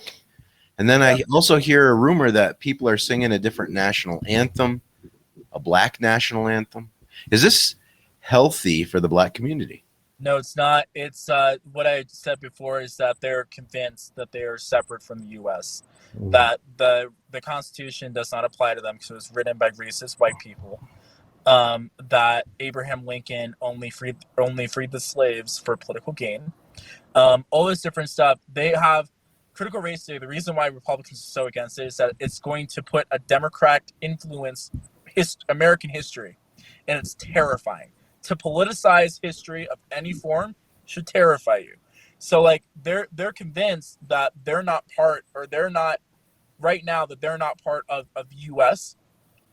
So all of our traditions, all of the pride that you and I have as being Americans, they don't feel that they can have, or that they weren't allowed to have because it's been held back from them. And that's from leftist idealism, narratives that they have forced down their throats. And that's the movement of Blexit, is to try to, not to convert everybody to be a Republican, but to make their thinking fluid and less politicized. If you were to use basic logic, all of the leftist policies that are opposing and are, oppressing the black community in their cities right now would be overthrown in a matter of months. There would be riots. There would be, Kenosha level, civil unrest. But the thing is that you're not going to get that until you start opening their hearts and minds and reaching out. And that's kind of what I've been doing here in Utah. I've been doing it across the country, trying to work or listen to Black Lives Matter leaders, not Lex Scott, but Black Lives Matter leaders, trying to figure out what half more than half of my community believes in, so then I can start leading a new narrative, a unifying narrative, to move into more fluid or liberty type of thinking. If they Mhm. were to accept and to adopt the U.S. Constitution, they would realize that their rights aren't only protected, but they are enforced. They don't think the Constitution applies to their communities, and that is the problem. One Well, of the major problems. I've got in a way, the inner city, I've got to back their play on that because they have been, granted, they haven't. Well, can you argue that if someone doesn't know that there is a different way of living, can you blame them for not pursuing that? I had an NCO in the Army that was from Compton. He was actually went to school with Eazy-E. They were in the same grade. Now, granted, I know Eazy-E had this gang profile, but I think Eazy-E's mom was a bus driver for the school and his dad was a clerk or something, but he came from that inner city. And he saw a way out, and his way out was wrestling. He was an all-state wrestler. He's a black man, built like a fire hydrant. He shit brick house and or brick shit house. Either way you say it, but a little muscly guy, all-state wrestler. But he saw his way out through staying in wrestling and pursuing that. And then after high school, he joined the Army. But a lot of them, do they know any better? Are they shown any better? And I think maybe Black Lives Matter could do that. They could get in there and take that money they get in and maybe not buy a couple of properties and say, we're going to set up some afternoon adult classes where we're going to teach whatever. It could be we're going to teach them what's available. They don't even have to teach them something substantive. They could just say, we're going to teach them that there's a way to live a life different than that. So that's amazing because that's what Blexit's doing. But the thing is that Black Lives Matter, and this is my opinion, the organization needs to be disbanded, rebranded, and reorganized. You cannot have a civil rights movement politicized, period. What was that lady's name that just bought all those multi-million-dollar mansions? What's her name? I actually don't know her name. I know who she is, but I don't know her name. Yeah, I don't either. But you cannot afford to politicize a human rights movement, and that's what they've done. And that they keep comparing themselves to Martin Luther King, but he didn't politicize what he was doing. He led with love and a hope for unity, and he achieved that. Yeah, did you ever once hear him mention what political party he was a part of? No. If I remember, he was a Republican, but never mentioned it. He never mentioned it, but he showed it, he breathed it, and he walked it. So you didn't need to ask. Above all, he was a good leader. But look who they've got as who they follow as leaders now. Al Sharpton is a crook. He just is. Jesse Jackson is a crook. They use it as a means to get money. But then Larry Sharp, not a crook. Why aren't they following Larry Sharp? Burgess Owens doesn't seem to be a crook. Yeah. These people are getting money. So we all know that like Candace Owens and Brandon Tatum and most of Blexit leadership is Republican. The thing is that they don't discriminate against Democrats at all. In fact, they invite and welcome them to their rallies. I'm not talking about Brandon Tatum and Candace, but like their Blexit chapter leaders will invite these people into their parties. You can be in leadership and be a Democrat as long as you're not like, a risk to them, public wise, like you're not going out and saying like death to white people, stuff like that. But they're a true 501c. They don't use their platform to lift up political candidates. They don't endorse political candidates because you're a 501c. And they're going around and they're doing black empowerment, not in the way that Black Lives Matter is doing, but they're sharing the positive parts of Black American history that Black Lives Matter doesn't seem to know exists, like the Harlem Renaissance, the innovation that we brought to this country, the triumphs that we've had, the successes, the progression that has happened in our community, and then talking about how do we get here today. That's what they go through, and that's kind of the template that I'm going with, but in a more personal level. So like we need to be able to have, I don't even think we need a movement. I think that we need to have a awakening or a realization that we are all American. We all have the same protections, the same rights, and the rights to, assemble, the rights to call out corruption. They don't do that in the inner city, so they just kind of lay on their back and they let it happen. I don't We want see here in Utah, we have Governor Cox. I'm not going to say too much about him on this podcast. We have Governor Cox and Romney, and people rise up against them. Don't talk about our heroes badly tonight. I'm not please. going to. Get us on the no-fly list. We have had rallies of thousands of people showing up to protest Romney, to protest Cox. We have had people that have highlighted. We have a caucus system that puts them in check, and they hate the caucus system. The thing is that if that were to happen in Chicago or New York, the black community were to rise against Cuomo the way that the Long Island is going up against Cuomo, he would be removed from office immediately. But it's not happening. The outrage isn't there. Their outrage is misplaced. They need to switch it to where the rest of America is, and that's, we're tired of career politicians, we're tired of corruption, and we're tired of subjective bills. So that's where we need to get back. We need to get back to supporting and uplifting the Constitution of the United States and the concepts and values of liberty. I don't see any way that we'd be able to be divided on those concepts. What if you were to I like this idea of educating.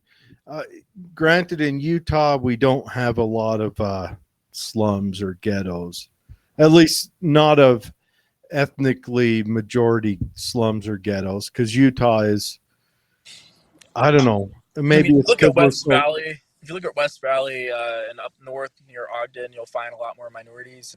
Yeah, you'll find a lot more, but we don't have any, not like you will in Chicago and New York. No. Right. And I think maybe that's because of Utah's, ethnic makeup, and also because Utah is kind of spread out and small. But maybe if you just went into those areas, opened up a shop and said, hey, tonight I'm going to teach you how to get a business license. That's it. Just a simple, this is what you need to get a business license. For those of you who've been wondering, if I can start a painting business, here's what you have to do it. Just a workshop, maybe 5 customers. You can set it up on a lemonade stand, or you could be like a religious crier on a street corner, out there screaming, you got to go to City Hall and you got to pay $35, whatever. But give them that opportunity and that chance for growth. Anyways, before we let you go, do you mind if we go over some comments with you? Sure, there's comments. All right, we got some comments. There's always comments. Yeah.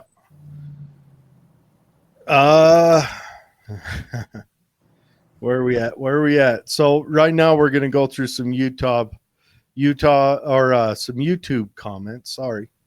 The mead I drank was fairly strong. I don't know about yours, but now, are we live on YouTube right now? Yeah, we're live. I'm looking at our page. I'll explain to you in a minute what's going on. All right. So this is from Miller. What I don't understand is, don't whites, natives, and Asians get arrested for possession too? Of course they do. But because of, I think the reason inner cities tend to have more traffic is, one, they're cloistered into a smaller area with more population, which therefore makes more individual contacts in a day. I do not think that African Americans abuse drugs at any higher level than any other ethnicity, except for probably the Asians. Because the drug users aren't the ones that are really going to prison. It's drug dealers and the people that you can do meth, you can have it in your system as long as you're not driving. But if you have it in your car, that's the crime, if it's in a bag. So the thing is that I would never say that white, like other ethnicities, aren't also being affected by the 1994 crime bill. It's the fact that the black community makes up 13% of this population. 12% of that population is the African American male. They are responsible for 56% of our nation's violent crimes. They're also responsible for 35% of drug trafficking in the United States, to be topped only by the Latino the Latino community. So the thing is that when you have statistics like that, proven FBI statistics, people that are selling drugs, people that are responsible for ethnicity is responsible for 56% of this nation's crimes, are going to have more encounters with police and more time served in jail. It has nothing to do with like white people. Yeah, if you look at it from a broad scale, the like Caucasians, there's more Caucasians in prison than black people, but there's more Caucasians in America than there are African Americans. You gotta look at it percentage But wise. Well, yeah, if you look at it percentage wise, the African American community trumps that by like 3 or 4 times. So it's true. And I also think that drug dealing comes from lack of economic availability. opportunity, yeah. So like right now in Utah, you can get an entry level job at a call center for like 18 an hour. Mhm. In Chicago, you're working at, there's not a lot of, you don't have the Silicon Slopes there. You don't have that stuff. So you're working, if you don't have an education or experience, you're working at McDonald's, you're working at low class call centers. You're lucky to be making $13 an hour with a rent of a bedroom apartment at like $1,300 a month. So, that's the problem, is that a lot of these fathers who have to provide for children or provide for themselves turn to drug dealing because it's easy and it's fast money, but it's at a high risk. It is. So, and then let's say you get picked up for something small, you gain a misdemeanor, and then picked up again, that misdemeanor, and it escalates. Then you get a felony, then you can't even get one of those call center jobs. Then your only opportunity is out, which is why I want to do what I want to eliminate that one of my mentors, Jamie Renda, actually said, is that it is a revolving door. So once you're in that system, it's hard to get out. And the cancer of that system is the failing education systems in inner city communities. There's an 80%. What a lot of people don't talk about is that there's an 80% dropout rate. Currently, still at 80%. That's an accurate number. You can look it up. There's an 80% dropout rate in schools starting in 8th grade. At that statistic, a lot of these kids are going into the streets or trying to find jobs without high school diplomas. They're not going. The majority of them are not going to get GEDs. So we have preteen teen kids going into gangs. We have teen kids that are going and they're working like minimum wage jobs and stuff like that. And then after they turn 18, they're going onto the streets. A lot of these kids are susceptible to gangs.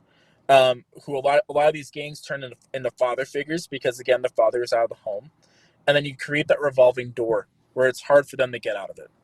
And again, addressing Miller, that can happen to a white man, a Latino man in these cities, but predominantly it is happening statistically to the black community. So I'm not lifting up the black community saying, oh, their problems are worse. I'm just saying it's happening a lot more to them, and it's putting them into a victim mentality to the point where they don't think that their country cares about them, because they're used to their way of life, and that is a life of hard knocks and not much opportunity. Well, I just want to say right now, I care about the black community as much as I care about any other community, and I hope we can find a way out. All right. He has another question. If anything, white lives are now the lowest opportunity on the totem pole. Whites don't get scholarships for being white. We can dig through that, but right now, I could address that really fast, actually. Yeah. I sympathize with you, Miller. Okay, I sympathize with, whites not getting scholarships and whites not, Caucasian Americans not getting, the same opportunities that are afforded to them by the by legislation passed by Democrats, like affirmative action and things like that. But what you also have to remember is that a majority of the Caucasian community goes to college. These are incentives made for the black community, who predominantly do not seek college education. So these are incentives for them to succeed, to stay in academics, to graduate high school. A lot of the scholarships you're talking about, a majority of college athletes are African American. So like we have a bunch of African Americans that they're going into college for sports, so they're getting scholarships through that as well. So like when you're looking at academics, there isn't a lot of incentives for an African American in like Chicago or New York or basically any major city on the East Coast to excel academically. So this is a opportunity for an African American boy or girl in a low income house without a father to have that incentive to finish school and to aspire for greater things, hopefully coming back and benefiting their community. The goal is to not have incentives. The goal is to have people self-incentivized, to have that victim mentality taken away. But unfortunately, right now where we are as a country, these incentives are crucial. Yeah, it's an attempt to band-aid over an issue that exists. Well, let me throw out a little pushback here. The Jewish community was devastated in World War II. They came over with nothing. They had nothing. The Jewish community at the time was established here and wealthy, though. Well, a lot of the Jewish community came over as refugees. Why is it that the Jewish community is able to powerhouse through the economy, and even the Asian community? I mean, like they'll come over on boats from Vietnam. You want to hear the number one answer? Yeah, why is it so different? Because the black community's been here for a little while. Their culture enforces family staying together. That's it. I was about to say that. Okay. End of discussion. Their culture will shun a father who leaves his family. So it's all about the father. It's all about the father. Their religion actually preaches hard work, perseverance, persistence, financial. Like not saying that religion does, but their communities encourage financial responsibility, knowledge that most Americans across the country don't have about finances. Even so, like, whites, even whites, all ethnicities. So like a lot of people, I've heard a lot of anti-Semitic things about Jews, that like they're a part of a huge like cult, that that's what they all inherit wealth and stuff. No, they're from being born to adulthood, they're taught responsibility. In fact, responsibility is forced upon them by the patriarchs of their family. So it's all about they keep the fathers in the house, and if the father leaves the house, he still maintains the support of that house, and that's what it's all about. So why can't the black community do that? They've been incentivized not to by the welfare system. The black community has been adopted as a political weapon for not only the left, but like other like special interest groups to, for instance, keeping the black community ignorant. For instance, if I was a black person in Chicago, I'm going to use Chicago a lot. If I moved into an apartment that was 800 square feet, I was paying $1,500 per month for it, I would raise some questions and move somewhere else. These people literally, they will work just to pay rent, or they'll apply for Section 8. So like they're not looking to go up, they're looking for somebody to direct them. And for right now, after years of narratives being shoved down their throat and false truths, they're looking towards their government. They don't have real leaders in their communities like we have here in Utah. They're looking towards their government. So they're looking to their government for aid, and that aid doesn't come, then they turn to other avenues for that. So it's not my fault. They have been politically weaponized, and they're not realizing it. But the rest of the country is. It's not just me. Yeah. All right. Comment. Miller, this is YouTube seems to all be mostly Miller. So it sounds to me like BLM has become a political fund instead of a movement. I would argue it was started as or maybe not started, but it was a political fund almost out the gate. It became that immediately. That's not an argument. I'm not against movements in general because it's exercising our rights, but violence isn't the right way to put a point across. And again, if a government sees an opportunity to inject money into a group that's going to be violent inside of the United States. I'll give you a clue which governments might want to inject money into movements like that, and they all fly red flags. It's well documented that governments, even us in Hong Kong, will inject money into groups that will try to protest the Chinese absorption of Hong Kong. This is an opportunity for other nations to attack us, and all that money that comes in to Black Lives Matters that we can't trace, that we can't follow. I mean, it doesn't take a genius to figure out the military strategy behind propping up Black Lives Matters and making them a violent movement. So they're not going to go away because the money is always going to be there. And I guess that's my point. They're just not going to go away, and the money's always going to be there for them. Somehow they're going to get it. And as long as they can find people that are emotionally charged, or like James is saying, they just want to be relaxed and provided for. Yeah, you got to develop a culture that defines hard work, that defines fatherly figures, that promotes family. And if that's not our target, we're wrong. It's going to be the only cure for this is to probably to do what Jared is saying and promote father figures and promote family. And it is a bottom up trip. And I don't know. It probably doesn't seem very likely that it'll correct itself. Well, it's not to say that women aren't or mothers aren't as important, but fathers tend to be the ones that leave, because mothers tend to be, because they carried the child and they're breastfeeding them, they tend to be the one that stays around if one leaves. Now, granted, there are exceptions, or there are horrible situations where both leave. But fathers sticking around are important.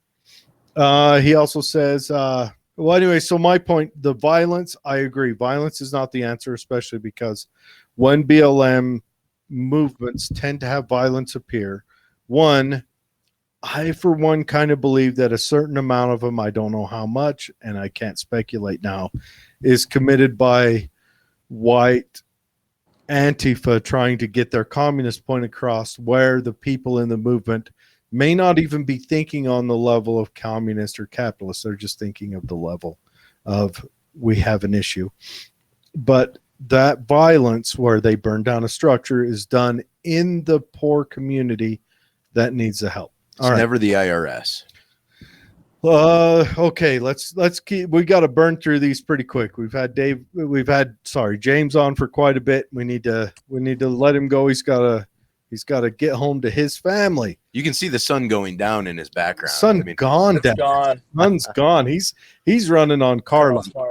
The media blows situations like that up because there has been and always will be crooked cops, but unfortunately it's part of having humans in charge of human lives. Correct.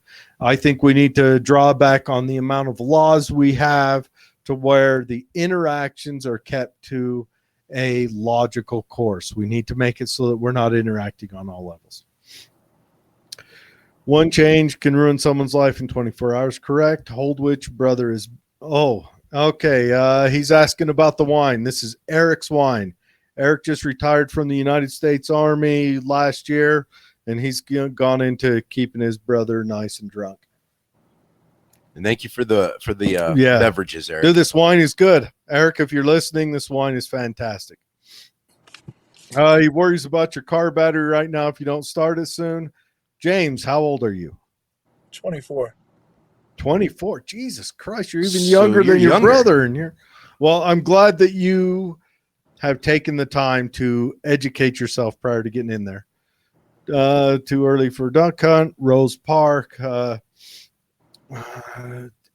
Whose fault is it for dealing drugs at a high risk instead of earning money? Honestly, when there's no economic opportunity within means for you to get to it, but dealing drugs is an economic opportunity that's right there that you can get to. It's a big change when you don't have no means of travel, of anything else, and you may not be able to get to it. In today's society, one parent cannot afford to support a household. I have kind of arguments on that, but yes, you are on average correct.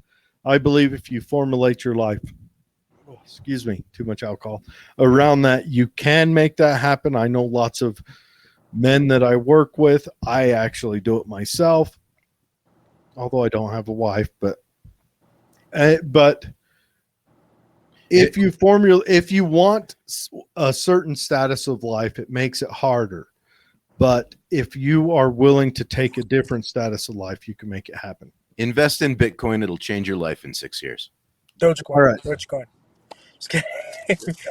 And I also have another question to ask you from a listener before we get off, but that'll be after this. Okay. So now we're on to Facebook comments. The argument that I see frequently is that it entices violence by allowing those who couldn't get a consent. Okay, that's about the gun stuff. All right. Sorry, we answered that. Okay, we're finally on to it. It goes without saying, never follow a blind person if you two are blind.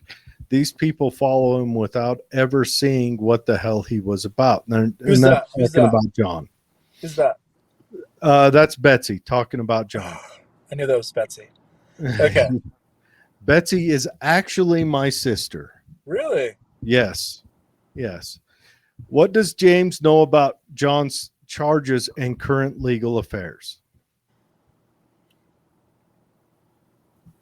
That was okay. So like, what am I supposed to say? What am I allowed to say? Yeah, that's the question. Yeah, that's a good question. That's a wonderful question. I'll make a post about it. I've talked to the prosecutor, but I will make a post about it. All right, share it on our page. Answer it on our page. Yeah, I'll share it. I'll tag you guys in it. Okay, sounds great.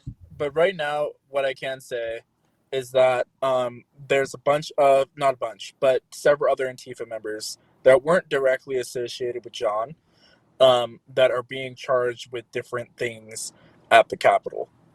This is a matter of opinion, but there was they were in planning groups. We have a recorded FaceTime call, recorded Discord chats that John wasn't in, of them planning how to put their trained instigators, and you heard that right, trained instigators. Mm-hmm. I don't know how you could train yourself to be annoying, but trained instigators into crowds, not specifically at the Capitol, but into crowds on January 6th. The difference between December 12th and January 6th is that Trump was speaking, so they knew that there was going to be an elevated emotional response. It's crazy how they think. They think a lot in how people accuse me of thinking, and that's psychological warfare manner. They're thinking of how to play off of emotions to spark violence, and that's what they do. That's what they did with Black Lives Matter over the summer. They would plant themselves into protests and use that emotion to spark and ignite violence. So what a lot of people don't know about Black Lives Matter, using Minneapolis for an example, majority of the protests was peaceful, just like on January 6th. But the only thing the media showed was the riots and the civil unrest that came from instigation from white, college-aged Antifa members. And those are the same people that were in DC, and they pre-planned on where to place these people exactly in the city. And then when on January 6th, when Trump instructed or told people to peacefully protest in front of the Capitol, they moved all their operations. They sent tweets out on Twitter to have all their people form at the Capitol, and they sprinted a mile while Trump was speaking up to the gates and the barricades, and they were there before any of the Trump supporters were. They're all dressed in Trump hats. Trump hats are black. And my brother didn't actually get there until a majority of the Trump people were already I think it was on the west side of the Capitol. Do you think John was a part of that, or do you think he just got kind of caught up in the moment along with? See, I wonder that, because you're looking at it, there's not a lot of charges coming out against those people who entered the Capitol. They have backed off of that. The narrative is still that was horrible event. I actually am advocating and getting funding behind a lot of these people that are currently facing felony charges. There's a lady. I'm not going to say her name. You're going to actually hear a lot about her case in June. She's 70 years old. She walked through the front doors after the Capitol Police opened them, and she was charged with what was it? Oh my gosh. She was charged with breaking and entering, assault, something with conspiracy. It's like intent No. to something. I'm trying to think. Honestly, let those charges go. I want to see that in court when they turn the court camera over to this little hunchback lady sitting in the questioning pew. That would be good. Here's the problem. Here's the problem with that. We saw the Chauvin case. I don't know how to say his name. Chauvin, yes. Chauvin. Okay, it was publicized. These cases, there's already been 3. You haven't heard of them. You have not heard of them. They all got acquitted. They're fine. They didn't get charged with anything, but they are not publicized. They are not on the media. They're not even spoken about. Why? Because they are concerned. Because you saw the reaction to Breonna Taylor, like the outcome of her case and how they rioted, right? They're concerned that if they put somebody like Cash Kelly on the stand, all right, and they convict him, they're gonna have 3 million people rioting in DC. It's an outrage. So it's not just that. But right now, January 6th is their cudgel. Yeah. And if it's shown that the police opened the gates for him or any of that stuff, if that is shown and that cudgel gets taken away, the Democrats get to lose their domestic white supremacist terrorist narrative. So a lot of the Oath Keepers were actually Antifa members dressed up. Not all of them, but a lot of them. And the thing that's going to come out, not in John's case, but in the series of trials of the Antifa members that I believe Newsmax and Right Side Broadcasting is going to cover, they're going to release footage that hasn't been seen in the media yet. So footage of of Antifa members talking to Capitol Police officers, not encouraging them to, but thanking them for opening the doors. You'll see Antifa members going in and acting like tour guides and directing the patriots towards roped off areas for them to walk in a insurrection, like a tour group. So there's a lot of those videos that haven't been seen by the public that will come out in these trials. And a lot of the reasons why you haven't been seeing a lot of these Antifa members, their mugshots being pasted over all these different conservative influencers' pages, I know this for a fact.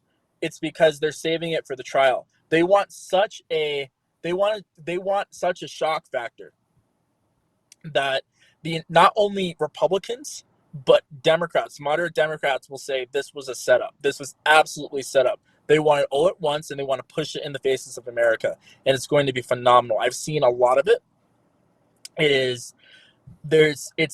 You can't dispute it. It's in video, it's in Discord chats, and it's in FaceTime, 2-hour-long FaceTime conference calls to Antifa members planning what they're going to do on January 6th after it was announced for the Patriots to go to DC. So there's not going to be any denying it. There's not going to be any opposing side or defense for this. It's just going to be, what are the charges and how are we going to restructure the narrative against the Patriots and President Donald J. Trump. The hard part is we've got to get this past first the media, including Fox News, and then we've got to also get it past the Justice Department, which both of those are political entities. So I wouldn't really look at Fox News that much for this. I would look at Newsmax, OAN, right? But no one watches them. We've got to get it on to a lot of conservatives and Trump-supporting conservatives watch OAN. But we migrated from Fox. The conservative base, but they're already there. We've got to get this into the moderates. That's where it needs to go. It needs to get into the moderates. It needs to get to a percentage of Democrat ears. I'm not on the marketing side of this at all. I don't know what they're planning to do. I just know that news agencies that are going to be covering it are covering the several trials. A lot of them are Zoom, and a lot of or some of them are in person. Is there Um, any call-in shows to MSNBC, or if you've got a call-in show to a local radio show, people need to get on there and say, "Hey, look, check this out," and send people. Post the links. Don't put a blurb on there. Sorry, I'm getting a little buzzed. Man, my bro threw some alcohol at me tonight. But anyways, you've got to just put up, "Hey, check out this link. This is weird," and get people to go and see the facts. So We've you're got gonna to get the see, info out. Now, I'm not trying to support the Republicans. you're not. You're gonna see Candace Owens. You're gonna see all the influencers. I'm not speaking for them at all. Bless this, and a lot of the stuff that Candace and Tommy Lauren and Ben Shapiro shares, just like John has. He has a bunch of people that follow him that just want to see him fail or make fun of him. She has Candace Owens. A lot of her following are actually like Black Lives Matter Democrats that make fun of her and try to break down her narratives and fail at it. I followed her from the start when she first came out. Now, I was following her opposed when she first came out on the kind of doxing people who speak bad about you bit she did in, God damn, that was back in like 2015. She's been around that long, huh? She popped up. She wasn't political then. Anyways, we go into that another time. Let's hurry up and burn through some comments. James, whenever you do find a link to one of these stories, please do feel free to post them on the page. Post everything on our page. Feel free. You've got open. You're going to start seeing a lot in June. Good. My birthday's this weekend, but I'm more looking forward to June than my actual birthday. So, it's going to be phenomenal. I've seen a lot of it. Thank you. I've seen a lot of it. It's going to be phenomenal. I'm not the only person in Utah that's working on this. We actually have eight members of the Patriot community and one Black Lives Matter activist that's going to be testifying at these trials via Zoom. I think one's going in person. So Utah's going to be a little bit involved. You're going to see a lot of it in Utah media. Once it starts getting dropped, I already have contact with most of the regional media in Utah. I've already told a lot of them about what's going on, and I'm waiting just to put the schedules and the times on their news desks. So it's going to be amazing, and a lot of what people are going to realize is that it's not going to be all about John. There's a lot more, and the reason that you haven't really seen like QAnon, all these people talking about it, because it's a lot deeper than a lot of people think. And it's not involving Pelosi. It doesn't involve Romney. There's a fourth party in America that nobody wants to talk about. We acknowledge it sometimes. We don't talk about it. And it's the anti-American Socialist Party that nobody talks about, that's working in the shadows. They have clung on to the Black community. They're encouraging them that the Republicans failed them and socialism is their answer. They have weaponized them or using them to run forward in front of them. And they're standing behind pulling the strings. And they're not your sources. They're not Mark Zuckerberg, all these people you're talking about. They're day-to-day people that are just trying to start a revolution and trying to start a fire. They tried doing it during Ferguson and they failed. They almost succeeded. They were close to succeeding during the George Floyd era because there was an opposition. The Patriots rose up. And honestly, and this is actually something that's been talked about when he was alive, Rush Limbaugh, Ben Shapiro's touched on it. When John had the protests where the shots were fired in Provo, it didn't only spark the Patriot militia movement in Utah, it spread across the Midwest and it went out to the East Coast. So that militia movement, the shots fired in his protests were the first shots fired in the George Floyd era protest season. And it started the militia movement because people saw a threat. They said they now have guns. So then you saw the militia movement start across the country, which I think is a good and bad thing. I think there's a lot of people that shouldn't have guns. A lot of mentally unstable people that should not have guns and go around the streets with AR-15s. I really do. But we have a bunch of veterans. We have a bunch of former cops. We have a bunch of knowledgeable people that are standing up for their communities or standing their ground and saying no. But then you also have the radical side that nobody wants to talk about with the far right. Is you have those people that believe that the entire country should be Republican. We were made based off the values of based off of Christian values, and that the value that Christians hold dear is free agency. It's what Jesus Christ died for. When you take that free agency away and you have one idea system dominate another, it becomes totalitarianism or extremism. And I'm against it both from the left and from the right. I believe that you need to have a healthy mix of opposing ideals to create a long-standing bill, like the Civil Rights Bill, like the Constitution. The people that wrote the Constitution, as you know, Jared, they weren't all for like limited government. A lot of them were for a more like more government involvement, but they found a way to meet in the middle and make one of the most God-inspired documents that this world has seen. And countries around the world tried adopting the Constitution, but it wasn't able to work because they weren't able to collaborate. And we as a nation have to be able to go back to that mindset. Yeah. All right. Comments, totally not what I was prepared for. That comes from Kyle. Betsy says he leads with his ego instead of facts. All right, James, do you know if John thinks that absent fathers within the Black community have anything to do with why things are the way they are today? It's a very small, it's a big part, but it's a small part of a lot of problems. Do you think John recognizes that? Do you think John sees that? I honestly, and I'm going to tell you, not being mean, I don't know what John recognizes. Okay. Should be able to share that interview.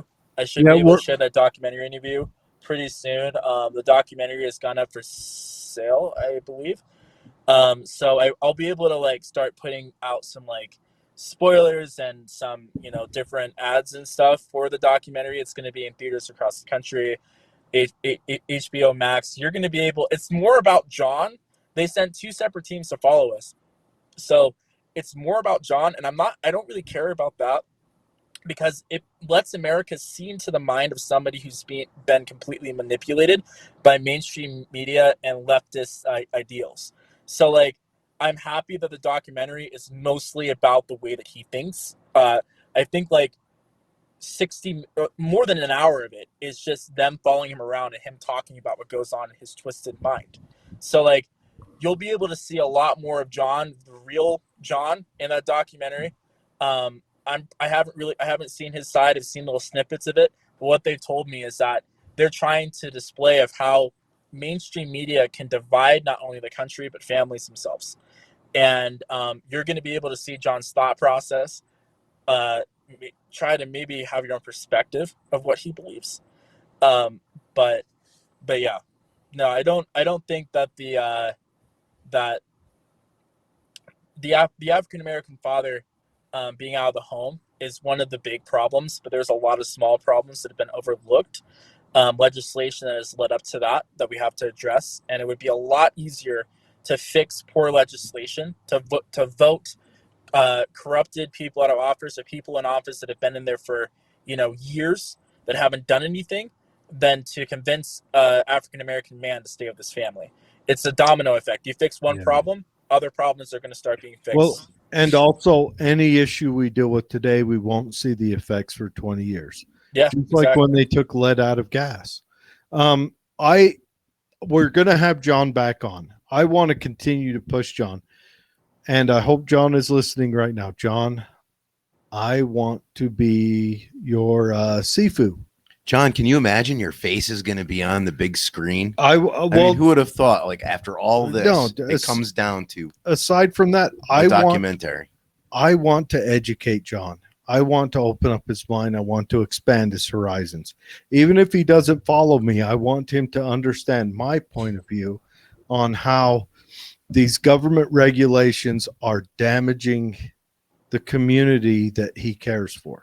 Or better yet, Jared, how about what he says on that documentary is going to influence the future actions of people? And if you think about it, if you're going to be on a big screen, documentary's over. We need to get a new one done after I'm done with it. Anyway, so back to Betsy. This is a different Betsy. We have two Betsy's commenting tonight. One Betsy is my sister. The other Betsy is a flag maker. I love your name, Betsy. It's out freaking standing. Betsy Ross. Yes. Yeah. I think John is honestly lost and confused. You can tell he doesn't know that what he's talking about, and he cannot even name 5 policies that he does or does not agree with, and he'll try to block you on Twitter if you try to get it out of him. I speak from experience. Betsy Ross, I am personally going to try to. I want to continue to talk to him.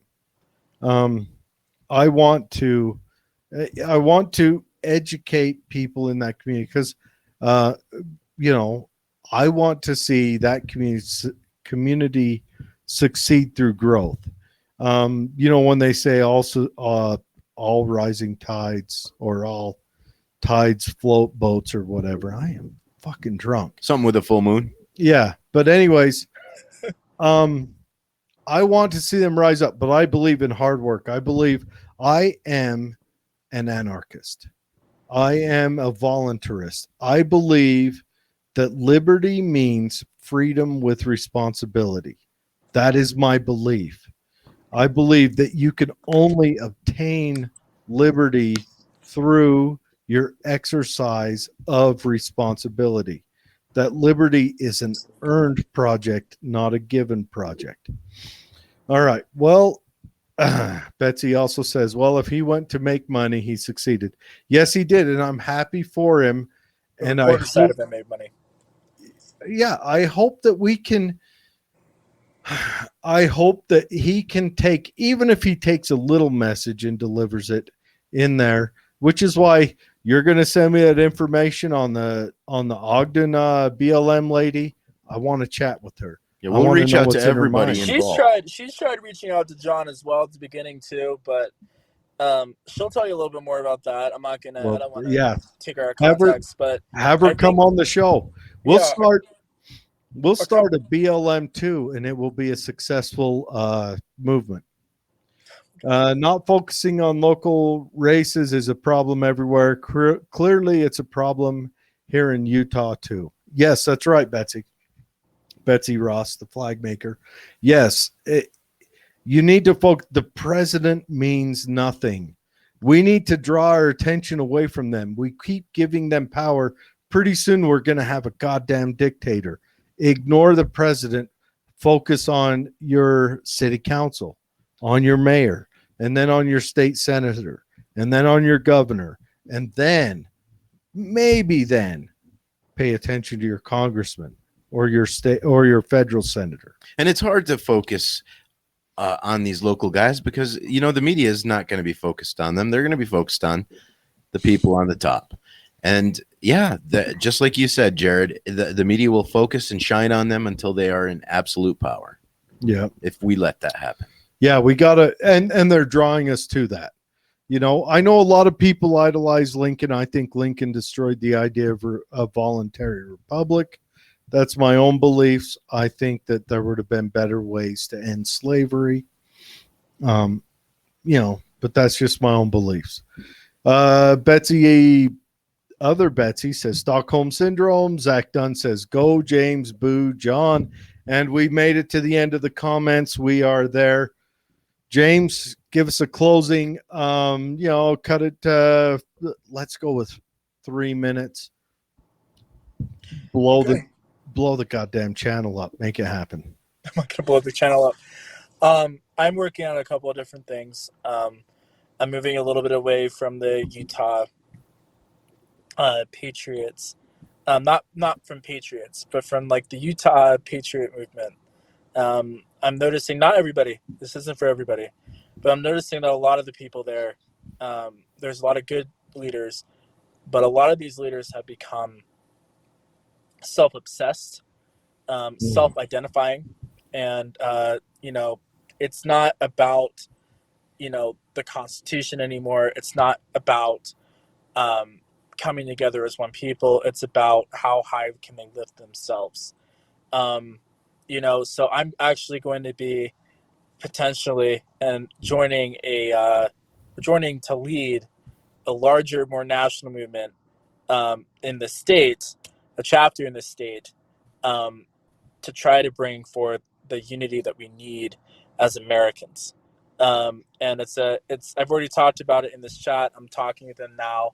I'll be posting some updates on my Facebook when it does happen, but there's going to be some big things happening from me and from the several people that are going to start coming over from down from, I'm trying to think, California and Idaho, to start a new movement here in Utah, but a movement that you've already seen in DC, in Tennessee, in Florida. It's going to come here, and it's going to be amazing. Good. I like it. Start a new movement. Let me get involved, and I'll bring you all away from the Republican Party, and I will bring you to the loving grace of God. And I'll bring you into the Libertarian Party.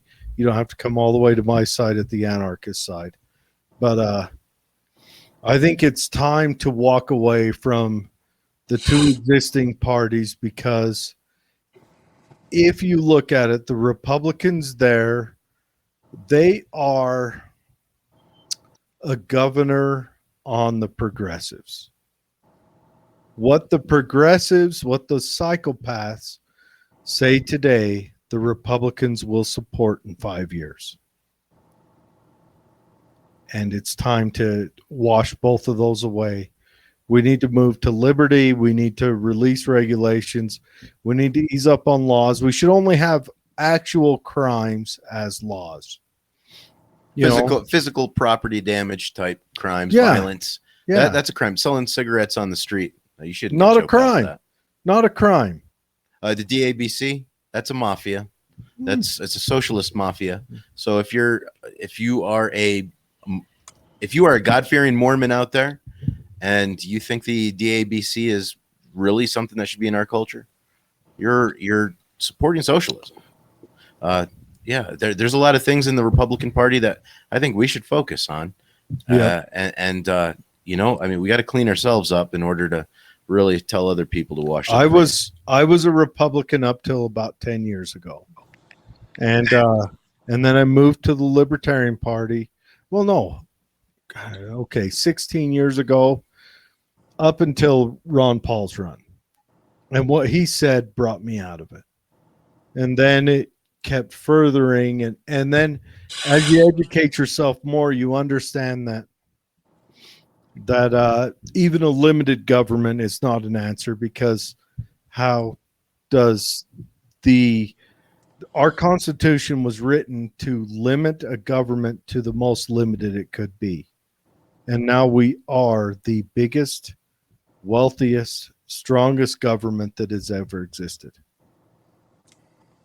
Our Constitution had a design. It's designed. Our Constitution wasn't written to say, this is how we'll run a country or anything else. Our Constitution was written as a document that would limit government. And our government is more involved in our daily lives than the USSR ever was with any of its subjects. That's something to think about. I mean, we're getting our asses handed to us, and we've got to figure it out. And the only thing that saved us is capitalism. That's it. That's been our saving grace through all of this. And we've got to figure out how to back our government off. But that's my thoughts. Anyway, James, you are welcome back anytime, day or night. You're a trooper, man. You stayed with us the whole time. Yeah, drop of a hat. This has been a 2.5 hour show. My ass hurts. Your car's dead. But Dave is tough. He's like, shit, I got 3 hours left in me. But anyways, thanks for joining us, James. You're welcome back anytime. Please send me the info on the Ogden BLM lady, and I'm going to continue to work on John. Okay, good luck. I don't want to give up. The kid's got a voice. I think eventually you two are going to find common ground, come together, shake hands, and agree on something. And That'd be kind of cool if it happens here on the Twilla Happy Hour. Uh, Well, we're drinking some of your brother's brew. I don't know if John and James drink, but I'll bring an iced tea. I don't know what. I'll bring a orange juice, or we'll have maybe in a different lifetime. What's Um, that? Maybe in a different lifetime. There's a lot of stuff that John has to do as a person to rectify himself. There's a lot of things he has to realize.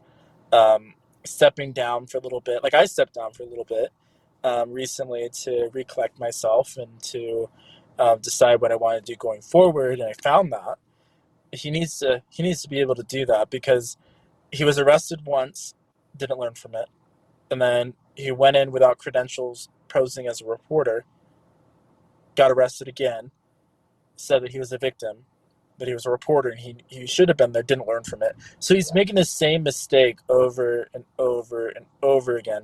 He doesn't have a direction. He needs to find that. He doesn't have the knowledge. He needs to build that. And as soon as he does that and he starts, doing his tour of apologies and starts, actually being a leader, because whether I like it or not, whether Betsy or Zach or all these other people like it or not, John has become his own type of leader. Is his congregation or his followers are just waiting to see and hear what the heck he stands for, because at this point nobody knows. So I have a lot of disdain and resentment and kind of disgust with John that won't really go away. But I can see, just as Betsy does, and just as a lot of people, different psychologists that have examined him, just a general examination have examined him, is that, I can see that he just has some problems with displaying empathy, really seeing how his actions, how his thoughts, the things that he says might affect other people. He doesn't really seem to care. And that's one of the things that he needs to work on if he wants to continue to be an activist in his own right. With, again, something that I don't believe in and something that I will never support. I do believe if I were to give my brother some advice, it would be to back down, learn, and then come back later with a more humble and modest approach. All right. I'm going to work on him on that. And I'm going to work on you on your empathy. How about that? All right. I will bring everybody to a state of grace. I don't want to call myself almost Jesus, but if I have to. I'm drinking the Call you wine. Jared. Drinking the wine. So But yeah. I do have to go, though. Yeah. And yes, we should let you go. This is a very long show. Thanks for hanging on with us, James.